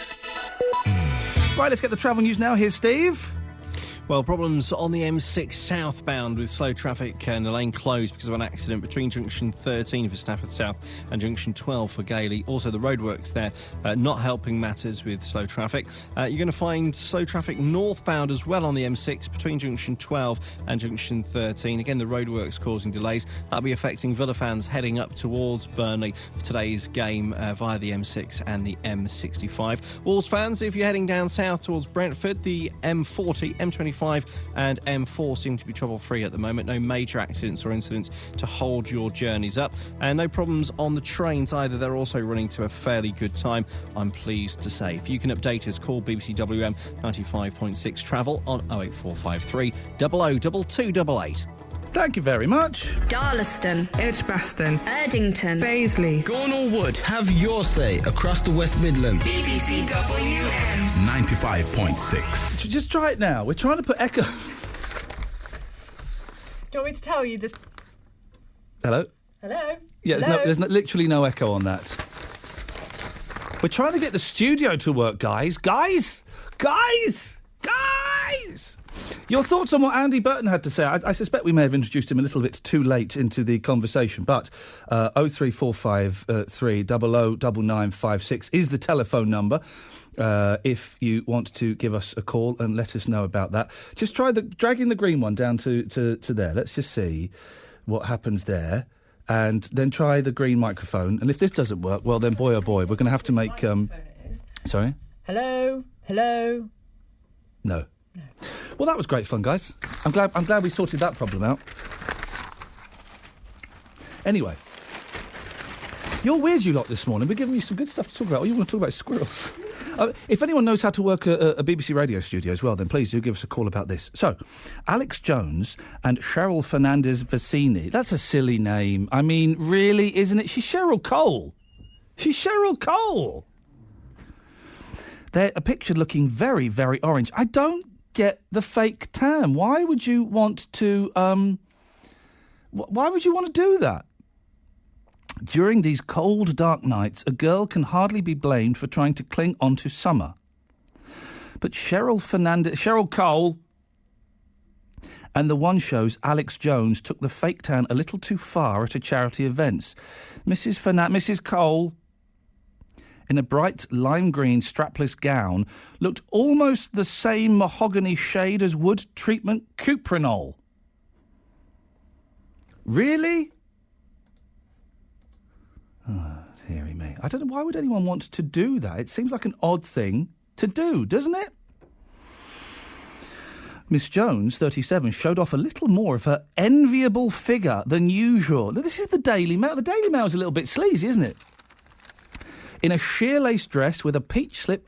Why would anybody, Justin, why would anybody want to get fake tan? Not sure. OK. You've not called in about that. You've called in about the gentleman we were just speaking to about abortion. What do you think? Oh, that guy was making me so angry, I must admit. Why was Andy Burton making you angry? The thing is, the guy has obviously got his own opinion on it and he follows his own beliefs. Well, that's fair enough. But to stand outside an abortion clinic where women are going through a procedure which sometimes isn't that pleasant, depending on what they've gone through, that's not nice. That's not fair. It's just not right. It does seem, and I'm trying to be as impartial as I can, because I do have quite strong feelings about this, but it does seem a little bit unfair. But then again, people are allowed to protest, and if he believes he is serving God, then he should be allowed to, shouldn't he? Yeah, it's freedom of expression, freedom of free thinking, fair enough. That's fine. But when he's sort of talking about, it's their soul and God won't forgive them and all this sort of stuff, and that takes it a little bit too far, I think. But in my own opinion. Yeah, there are people, Andy's obviously one of them, and there will be more that may call in before the end of the show, who do think that abortion is murder. That you're murdering the souls of young children. But like you quite eloquently pointed out to him as well, if a father rapes a 13-year-old daughter and she gets pregnant and has a baby from it, his excuse is, well, yes, she can have the baby and then obviously get it adopted afterwards. But what does that poor 13-year-old child have to go through to carry that child for 9 months, knowing what's going to happen, knowing what's inside her? I didn't quite get the point that it might bring the family closer together. No. He's obviously on about, adopting the child out afterwards. And yes, it would be wonderful for a couple who doesn't have a child who can do that. And, I think I'm all for that. But not for that poor 30-year-old child to go through 9 months of carrying a child which was conceived in that way. That's terrible. That's really, really sad. Joshua, I appreciate your call. 03453 009956 is the telephone number if you want to give us a call about that. 5 million visitors every year. A lot of people come, you're back to Birmingham.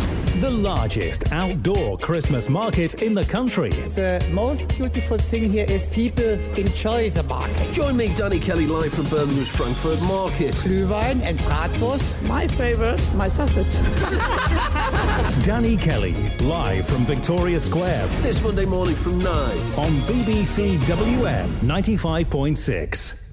Joshua is in Kidderminster. Good morning, Joshua. Hiya. Joshua, what you got for us? Basically, I was listening to the religious guy you had on. Andy Burton, yes. Yeah, I used to be Roman Catholic. Oh, right. And the one thing I can't stand about religious people in general is they tend to use dogma in an argument. Right. And it is not fair to say, I don't think he actually said it, but it's not fair to say, I follow the Bible strictly and you will burn in hell if you have an abortion. Yeah. The Bible doesn't say that. If you want to follow the Bible strictly, it's okay, I'm not an expert, but I've read it. It actually says if you work on the Sabbath, you should be stoned. If you wear 2 cloths instead of an outfit made of one clothing, you should be stoned to death and as well. all you women having your periods, get out of the city now, please. For goodness sakes, we're following the scripture here. But do you see what I mean? Using the scripture in that sort of argument doesn't work, because if people want to follow that scripture, then, you can't plant 2 vegetables side by side because you should be burnt. That goes Tell that to against Phil the McCann. Word of God. And if you're using the Word of God in that sense, everybody thinks the first commandment is honour my father. Sorry, I'm rambling here, but it really annoys me. No, don't. I'm enjoying this. Go on. The first commandment is, I am the Lord thy God. Thou shalt worship no other God but me. How arrogant is that statement? And how pathetic is that statement? If you really want to worship a God like that, I mean, there's something wrong with you. Because particularly the God in the Old Testament, he's a right old so-and-so, isn't he? But aren't all gods, like the head gods, like, Christian God, and he said our God, Christian God and Muhammad and all, they are quite arrogant, aren't they? But then they're entitled to be because they're God. Because what you're basically saying is, do you know how... one of the main arguments I always make against religious people, do you know when Catholicism, especially Catholic, they go on about slavery and stuff like that? Yeah. And when they had slaves back in olden times, you're talking 500 years ago, they say, we didn't know any better. Well, what are you for? These gods shouldn't be arrogant. These gods shouldn't be cruel. They should know better if you believe in them. So saying this God is going to hate you if you're going to have abortion is completely wrong, because you're not religious, you're not working for the better good. A God, in my eyes, if I was going to make up a God, should love you no matter what. Joshua, I thank you for your thoughts. It is, it's a tough one, isn't it? 03453 009956 is the telephone number. If you want to give us a call about that, you're more than welcome to. Also, if you know how to... We've got the boffins in their white suits. Any luck? Nah. We don't know how to work it. It's fine. I should have gone on the course. It's my fault for bunking off. Dearie me. 03453 009956 is the telephone number. If you want to give us a call, you can text us as well. 81333. Start your text WM. You can also email me. Hey, I've wed TV Phil. Send him the bill. Crazy fans. Crazed fans. Secret plan. That's good. That's nice. Telly host Philip Schofield has revealed how a fan once planned their wedding before leaving him with the wallet-busting bill. The grey-haired presenter... What? Only found out about his impending nuptials when he received a demand for payment for the flowers and catering. He later discovered it was the work of a crazy viewer who booked everything for the big day and promised that Philip would foot the bill. He should have turned up. He should have gone for the deal, shouldn't he? He should have done it. The This Morning host told ITV's Jonathan Ross he only realised what had happened when he got a phone call from wedding planners. He said, I got a call one morning. Hello, Mr. Schofield. I'm so sorry to bother you at work. We just wondered whether you were ready to pay for the venue and the flowers and the caterers.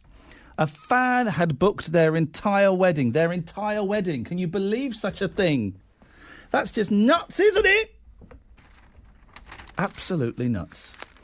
Arthur's in Dudley. Good morning, Arthur. Good morning, Ian. What would you like to say, boss? Well, it's about this religious thing, I think. Oh, yeah, go on. Can I quote you a little poem? No. Oh, why not? I don't like poems on the radio. Oh, well, you might like this one. I bet I don't. I think you will. I won't. It's about religion. Can't you just tell me what you're going to... Because I don't like poems on the radio. Well, listen to this one. Oh, flipping heck. All right, be a devil. Oh, this is it really goes against everything I believe in. Really? Yeah. You don't like poetry at all? I hate poetry. Oh, you uncultivated thing, you. I beg your pudding. Did you write this yourself? No. I wish I did. I love it. How long is it? Oh, 3 or 4 lines. Go on, then. Does any man of common sense think eating meat gives God offence, when the salmon hath the charm the Almighty's anger to disarm? Wrapped in his majesty divine, do we think he cares in what we dine? And that gives us some sort of slant on the Bible, if you like. Really? Well, I think it does, yeah. Hello. Yay! If there is who on earth is that? Arthur, thank you very much indeed. Do you know what? I don't like poems on the radio, but that just bought us enough time to get the echo working, guys. We've got echo in the studio. Thank you to my excellent team. But no more poems. I don't like poems, Please Linda. Don't confuse us. Sorry? What? But please don't confuse us. Don't confuse who? Hello? Hello? Yeah, sorry, what? It's Linda. Yeah, well, what were you saying, Lind? But what I was saying was, please don't confuse us Christians with religious people, because we're not. Well, hang on. What? Christians are not religious? How do I don't know. We follow the Bible, yeah. Yeah, but you're not religious. We're not sort of absolutely fanatical. We do follow the Bible, yeah, but there is a command in the Bible as well that Jesus said, treat other people the same as you want to be treated yourself, and that's what we try and do. Right. What do you think to Andy, who protests outside abortion clinics? He's got to ask himself if he's treating other people as he'd want to be treated himself. He thinks he's safe. Well, he wouldn't be having an abortion, would he? He thinks he's saving babies' souls, and that's got to be a noble thing, hasn't it? He's got a right to ask opinion, yeah, but that's as I say. The Bible clearly says we should treat other people the same as we want to be treated ourselves. Yeah. And that's a clear command from Jesus. But the thing is, there are so many... I don't think any commands from Jesus are clear, because you can make Jesus say anything you want. Well, that is in the Bible, that's what we should do. And that's what we try and do. We're not perfect, we know that. But he was quoting from the Bible, and what he was saying from the Bible was apparently true to him. Yeah, no, I'm not denying that. Yeah. But as I say, we are not perfect, and we recognise that. Some of us are. We're not, and we know we're not. Would you ever eat a squirrel, Linda? I don't eat meat of any sort at all. Oh, why not? It's simply because I don't like the taste of meat. So you don't like the taste of meat, really? Honest. Sausages. Lovely pork sausage. You can have it. Lamb. You can have it. Beef. You can have it. Steak. You can have it. Mince meat. You can have it. Cat. You can have it. Well, Linda, thank you very much. I'll have it all. Millie's in Aston. Good morning, Millie. Good morning, my darling. The show has just begun because Millie's here for a bit of fun. I wasn't listening. I just came in from shopping. Oh, you late? I heard. I just had to do my shopping first. What did you get today, Mills? Got my shopping beef, a piece of beef for the boys. Flat screen TV? Cost me £16. What did, a flat screen TV? Beef. What TV? I don't want the TV. I got TV in my house. What you got beef with? What's your beef? It's for tomorrow. It is a hit. You got beef with tomorrow? Why? What's happening tomorrow that you got beef with? For the lads' dinner. Why have you got beef with the lads' dinner? Because they eat beef. Oh, I do apologise. You've actually bought them beef to eat. You don't That's what I said to you. I just came in from shopping. All right, and I heard that man saying that Millie. God said but worship him. The first commandment. Yes. He never said but worship. He said, you shall have no other gods before me. Right, okay. That's what he said. He ain't telling you. He only said that. So the man said that he said don't worship this. He ain't said nothing about no worshiping it. Right. And you only just said that. And then I heard you saying something about periods, but I missed that. I don't know what it was. Doesn't it say in the Old Testament, if you're having a period, you shouldn't be... It's a word. Yeah, you shouldn't be in the city. No. What I know, when I was growing up, right? Yes. A man should not have sex with a woman when she's on her period. Oh, dear God, please. No. No. This is facts. Okay. Well, listen to me. No, let's stop. It's unclean. Oh, no, okay. I tell you what, let's not. We are big people talking now. Do you want to hear some text, Millie? Yeah, I heard you talking about it, so I come in with it. Here we go. Here's a text from James. Ian, you are a toe rag, nasty little man, talks... Sorry? I'm laughing. Go on. Nasty little man. Yeah. Talks smut and innuendo. Yeah. And just because you can put people down on radio doesn't mean you have to. That's from James. Oh. Yeah, James said what he wanted to say. And then Dave says, hi, Ian, great show. Right, good. Well, if you're talking about a woman, right? Before time, you never see nothing what a woman used to use on the telly, nothing like that. Everything was private, yeah? Oh, for goodness, no. But they're the same Tampax thing, that thing. Hey. So it's nothing to hide now. No, I've bought Tampax from a petrol station. Right, for your missus. Russell... Well, before time, listen please, to me, yeah? No. When we go to the shop, when we women on our... Oh, can we stop? Listen to me, no, let me talk. We stop talking about it? Hang on a bit. We go to the shop, Ian. And before we have to get a bag. We used to have it in secret and buy it and put it in a bag. You never come out the streets with it. But now everything is common. Yes, good. It's good that we talk about these things. It's good that we... That's right, that's what I said. It's so common now, it's out of the market now, so why you not talk about it? Russell says, Ian, this is the most boring programme you have ever done. It's not. It's a programme that who you rub and who want you to rub them up. Well, you carry on. But at the end of the day, when you say something, we come in and join with you. And if we don't like it, tough. Why don't you completely wreck it and talk to Ramjit? Is Ramjit there? No. Thank God. Ramjit called in, but we all hid behind the sofa and pretended we weren't in. Came in? Did he come on this morning? No. Oh, morning, Ramjit. Carl says, Ian, what's got a hazelnut in every bite? You know it's a flipping bar. Squirrel poo. Yeah. Listen to me now. We speaking straight about... People say, the Bible say that the 10th commandment, right? Yes. Thou shalt not mess about on a yacht. Should not do anything. If you used to follow the Bible... Yes. That's you fall down because it's a man that wrote the Bible. You know what the 9th commandment is, don't you? Yeah. Thou shalt cut Millie off the radio when she calls in. No. Julie's in Wolverhampton. Good morning, Julie. Good morning. What would you like to say, Julie? On abortion. Oh yes, we were speaking to Andy Burton, who is I think he said a commando for Jesus or something like that, and he protests outside abortion clinics. Yeah. Yeah. Friend of mine, I was 14 years of age, she was raped. And she fell pregnant. They did catch him, who did it. And I went with her, and her mum went, because she couldn't imagine that. When, I know you've got children. Yep. There was no way she would have to, look at that. I've got children. And there was protesters outside. It was the Calthorpe. And there was protesters outside. Oh. And she had to put her coat over her head. Sorry, she was 14? 14. Flippin' heck. That must have made an already very upsetting situation even more unpleasant. It was just... There were banners. I can remember it now, and I'm going back 32 years ago. Yeah. And there was people standing outside with banners calling her a SLA, if you understand what I mean. Yeah. And bless her heart, and it was on Valentine's Day. So when you hear people like Andy talking about how he's convinced he is saving children's souls and he's doing this for Jesus, what would you say to him?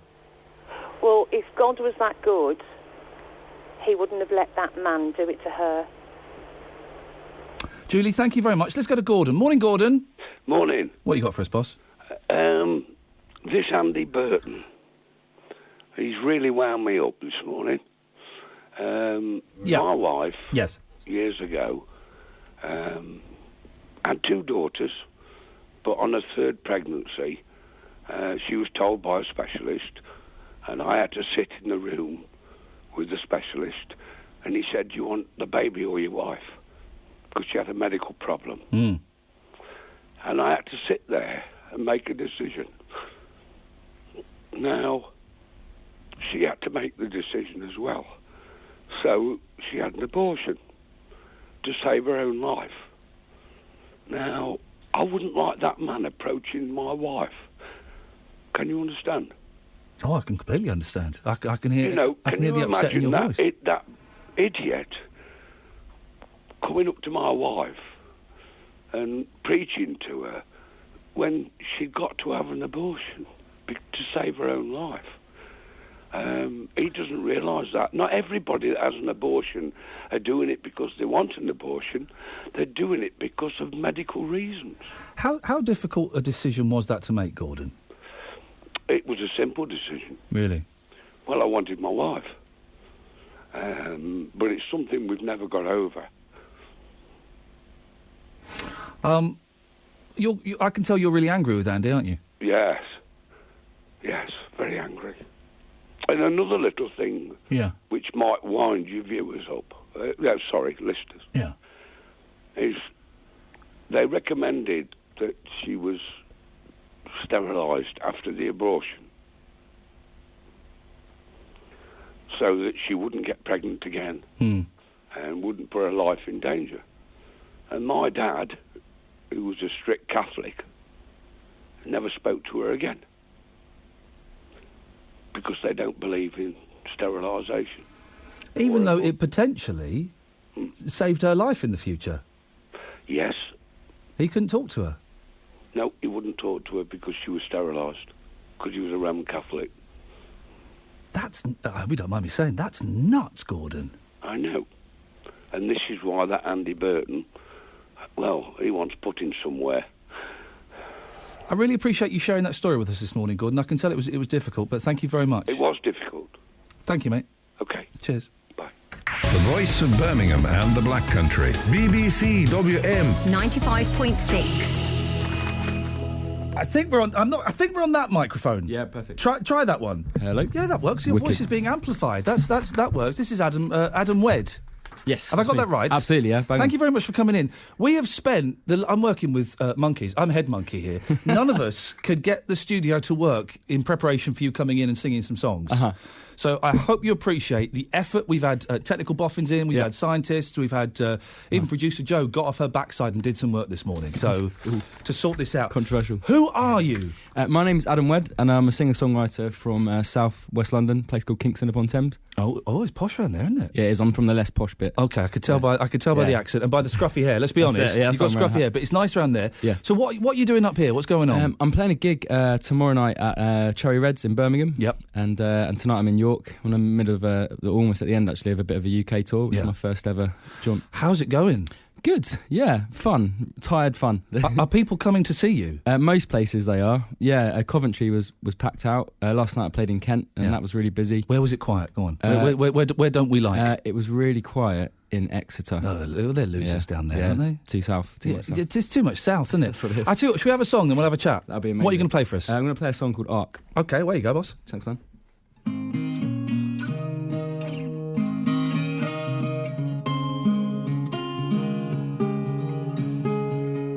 You know we're here on earth, but we're in heaven's light. At times the veil's so thin, but we can see inside. We're gonna build an ark, keep everybody safe. Amazing what we'll become as we ride up on this wave. Your love, it keeps me warm and sheltered from the storm. You know it all makes sense in the morning light. One day we'll move away and we'll start again.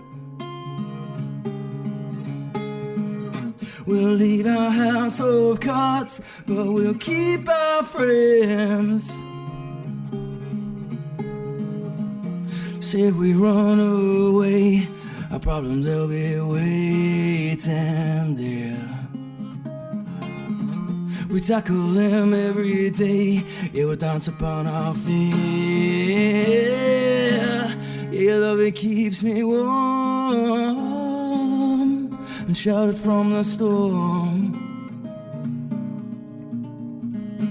You know it all makes sense in the morning. You know it all makes sense in the morning light.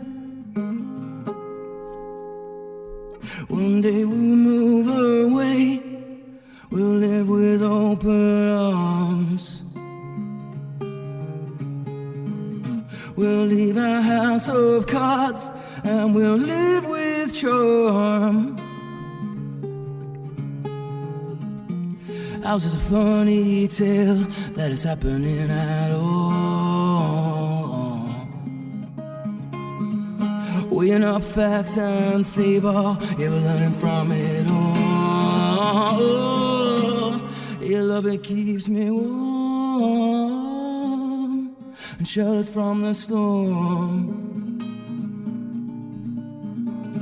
You know it all makes sense in the morning. You know it all makes sense in the morning. You know it all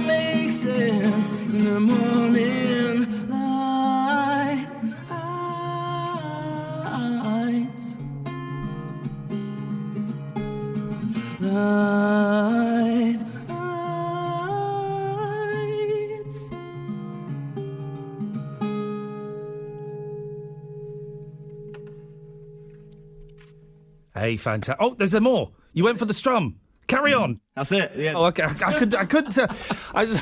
No worries. I thought I was thinking I'm going to come in too early. You stopped and then you went for the strum, but that was just dramatic pause. That's what it is. Yeah. I do apologise as well. When you listen back to this, you will you'll have a bit of flange on your voice. I like a bit of flange. It was all a little bit. You can say flange, but we put the wrong effect on your voice. That's okay. So you started off sounding like a bit 1967. Wicked. By the end, we got to. I think we got to about 1998. Adam, stay there because we're going to have another song in a second. Let's get some travel. Here's Steve. Steve, what have you got for us?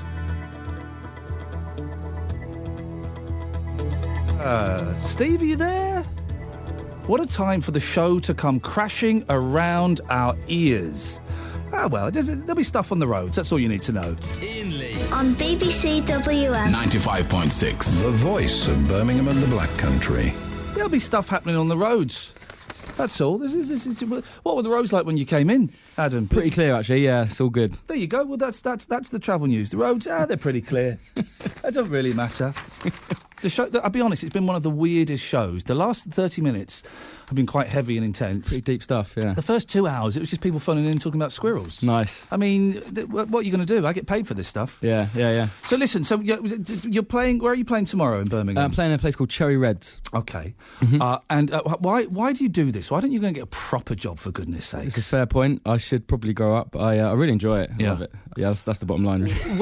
Who are your influences? I love Van Morrison. Hey, proper. Okay, proper. Yeah, old school. Tom Waits. Proper. Yeah, he's proper. A little bit of Spice Girls. We'll throw that one in. Hey, there. I like the Spice Girls. I'll Good give you that. songwriting. Yeah, I'll give you that. Proper. Cheers, thanks, man. Anyone modern? Come on, you sound like an old fart like me. Yeah, I love Ed Sheeran, Ben Howard, all that stuff. Not proper. Brilliant. I don't get Sheeran. Don't get it. I don't get it. And I go off him. The more he gets like loads of tattoos. Yeah. Now I go off him more and more and more. You're a traditionalist. Body art shouldn't happen. It shouldn't happen. We went to travel and he wasn't there, so we'll live. Apparently the roads are clear now. The roads are clear. The roads are clear and the roads are fine. It's all right. Let's have another song. What you got for us? This is called Big Tree. Okay, let's hear a song about a big tree. That's it, man. Thanks.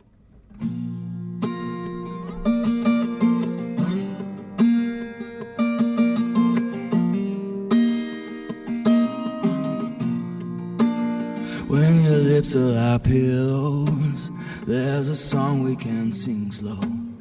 Kiss away all the sorrow, so we can be free.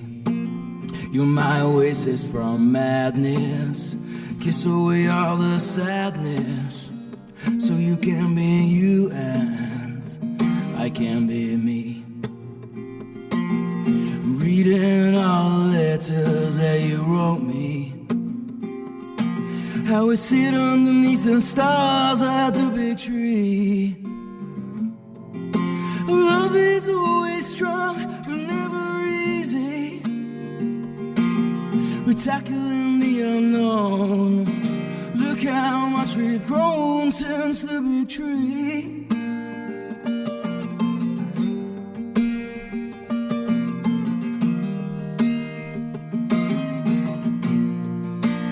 When your lips are like pillows, there's a song we can sing slow. Kiss away all the sorrow, so we can be free. You're my oasis from madness. Kiss away all the sadness, so you can be you and I can be me. I'm reading all the letters that you wrote me.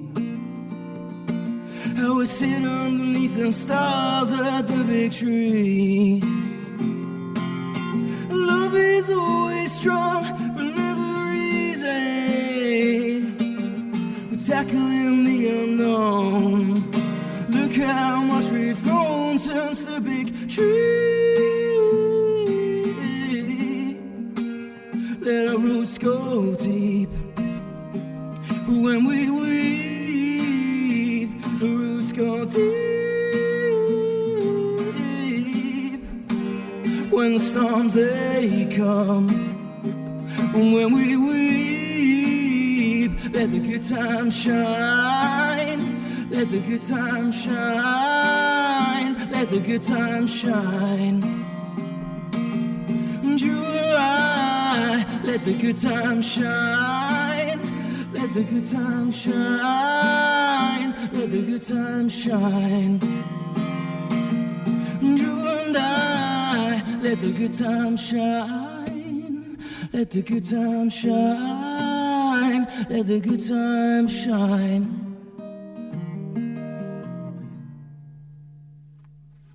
Do I come in now? Yes! I want to make sure I get it right. So you do this on your own? You go up there just you and a guitar? This tour is... Oh, hang on, there we go. Yeah, this tour's just me and the guitar, but sometimes I have a cellist with me. And next year we've got a tuba player, which I'm pretty excited about. Yeah. That's cool. Yeah. Do you never fancy doing it with a proper band, though? Like, get loud drums, drums. So when we do this tour next year with a tuba player, we're going to have a drummer as well. Yeah. We're going to push the boat out. Do you make money out of this? I make just enough money to get by. And also do youth work as well. Right, okay. What youth work are you doing? I work with sort of lads who are at risk of getting excluded from school. Right. And we do lots of fun stuff like cooking or building... Kicking? Cooking. Cooking? Sorry, okay, that would get them excluded from school if you could taught them kicking. It would, yeah, definitely. It's my informal accent. Or like building a table or songwriting workshops. Just stuff to keep them out of trouble and sort of inspire them a little bit. It's good that you make money out of this. Mm-hmm. I'm not just... I'm surprised by listening to you. What? How is that possible?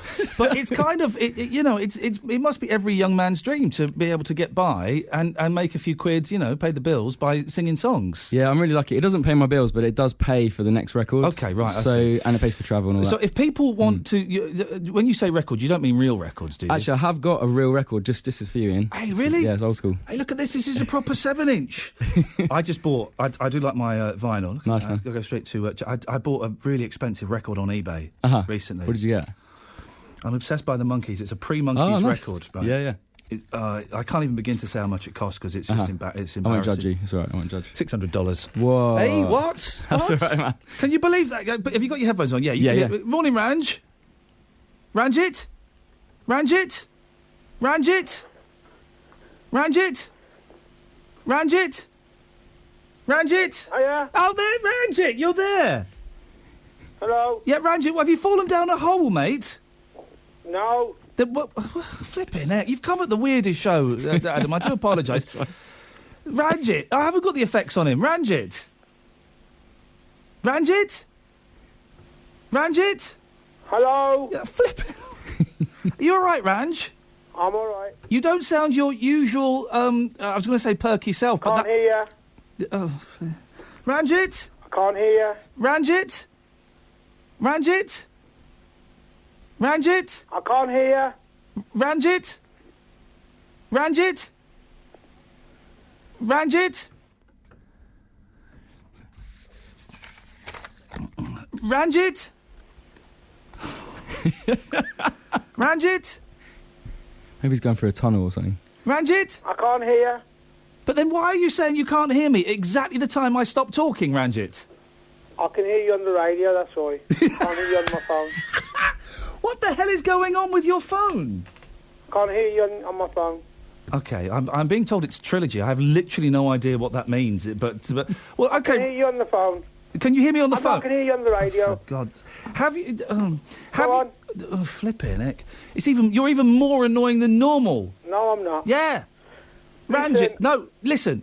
No, shush. Did you hear Adam singing a song? Yes. What did you think? It was very good. Now, be honest, Ranjit, because I know you're a miserable so-and-so. No, I'm not. You are very miserable. Go on. What? Go on, carry on. Let's talk about what I wanted to talk about. No, you won't. You will talk about what I want to talk about. Go on, then. What did you think? Have you got any criticism for Adam? Any suggestions on what he could do better or how he could succeed? Not really. I think he's doing a good job. Good luck to him. Flipping it. Thanks, bro. Don't encourage... I'm not like you. I'm not a critic, you know what I mean? I like to encourage people. No, you're not good at arguing either, are you? I am. No, you're not. Listen. No? Right, Ranjit. Adam, you got another song, Adam? I've got another song. I would hope you'd have more than 2 songs, otherwise that does not make a career. Adam's going to sing a song, Ranjit. Go on. Right, and then when we come back, you're going to be Simon Cowell. Yep. And you're going to tell him what you honestly think, okay? Okay. All right, and I want you to be... Listen, he's a young lad, but he can take it. Be brutal with him. All right. Tissues. Yes? All right. You promise? Yes. And if you let me down, Ranjit, you're never coming on this show ever again. Okay. Thank you very much indeed. All right, well, what's the last song you've got, Adam? It's called Sons and Daughters. Okay, where you go, boss. Cheers, man.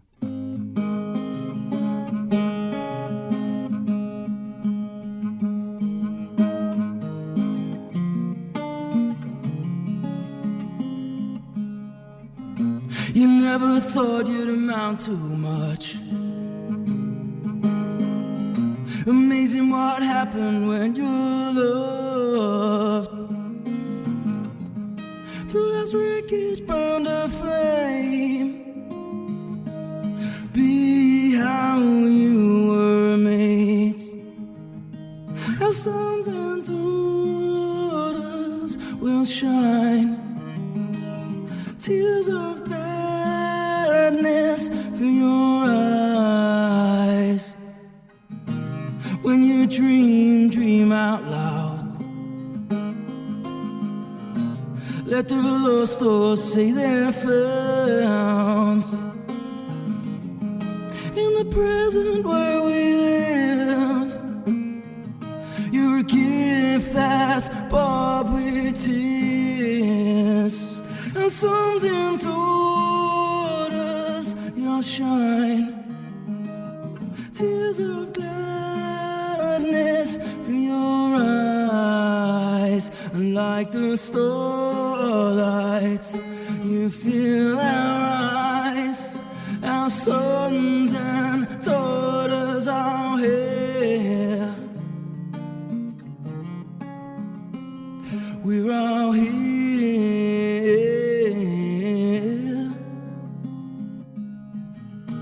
Will you live for more than fame?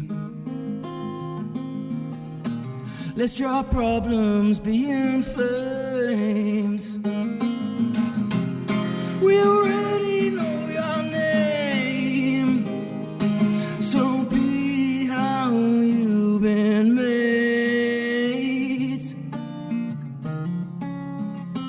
How you've been made.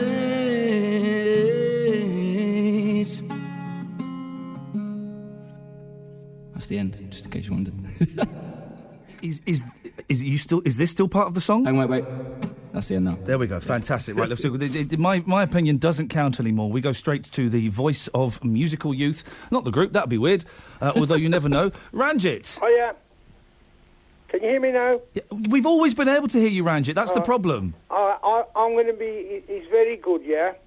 But I think he's straining his vocal cords a bit too much. He needs to be more natural. What do you mean? Let his voice just come out naturally. He was... is it because he was doing a bit of... and with the greatest respect, he was doing a little bit of a girl's voice? No. I think because he's in the studio... and I think was his veins in his neck coming out? The veins in the neck were popping out. They were popping out, good. yeah, like a muscle man. If you were bald, you're not. You've got messy hair and a hat. Yeah. If you were bald, your whole head would have been... Yeah. It would have been like a scanner's. That's what I mean. So I can hear that these veins was coming out. That's called passion, mate. It's called passion. Something you wouldn't know about. Oh, don't be silly. I'm giving the guy a break here. He's very good, but he needs to be a bit more. Can he come and play at your chip shop? Sorry. Can he come and play at your chip shop? He can, yeah. Mate, I'll do that. Will he get free chips? Free salt and vinegar. Thank you very much indeed, Ranjit. Right, so, Adam, you've got proper records and stuff. Yep. You're playing tomorrow night in Birmingham, and if people want to buy your stuff, I'm guessing you're, like, on the computer, on the internet, you've got Facebook That's page. it, all that sort of social media stuff. That's insane. iTunes, Spotify, all that. How do they find you? It's adamwed.com. It's Wed, because people will be hearing Web. Yeah, I will. Wed with two Ds, a bit like wedding, so Adam Wed.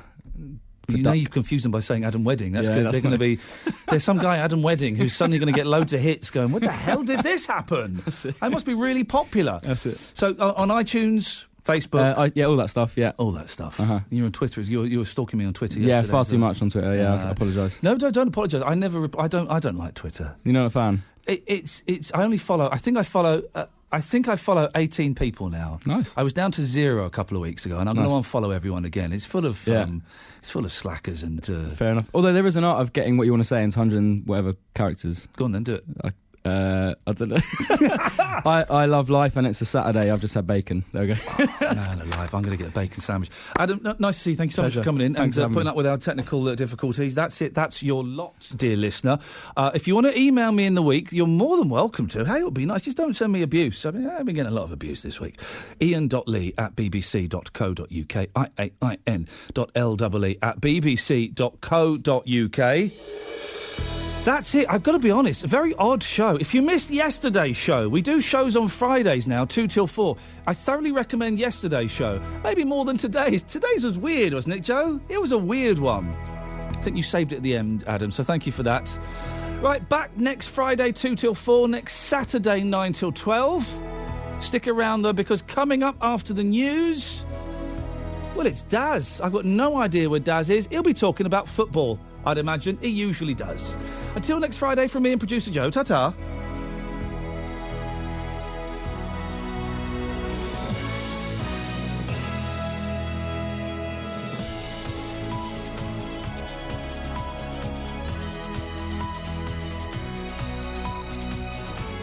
The voice of Birmingham and the Black Country. BBC WM 95.6.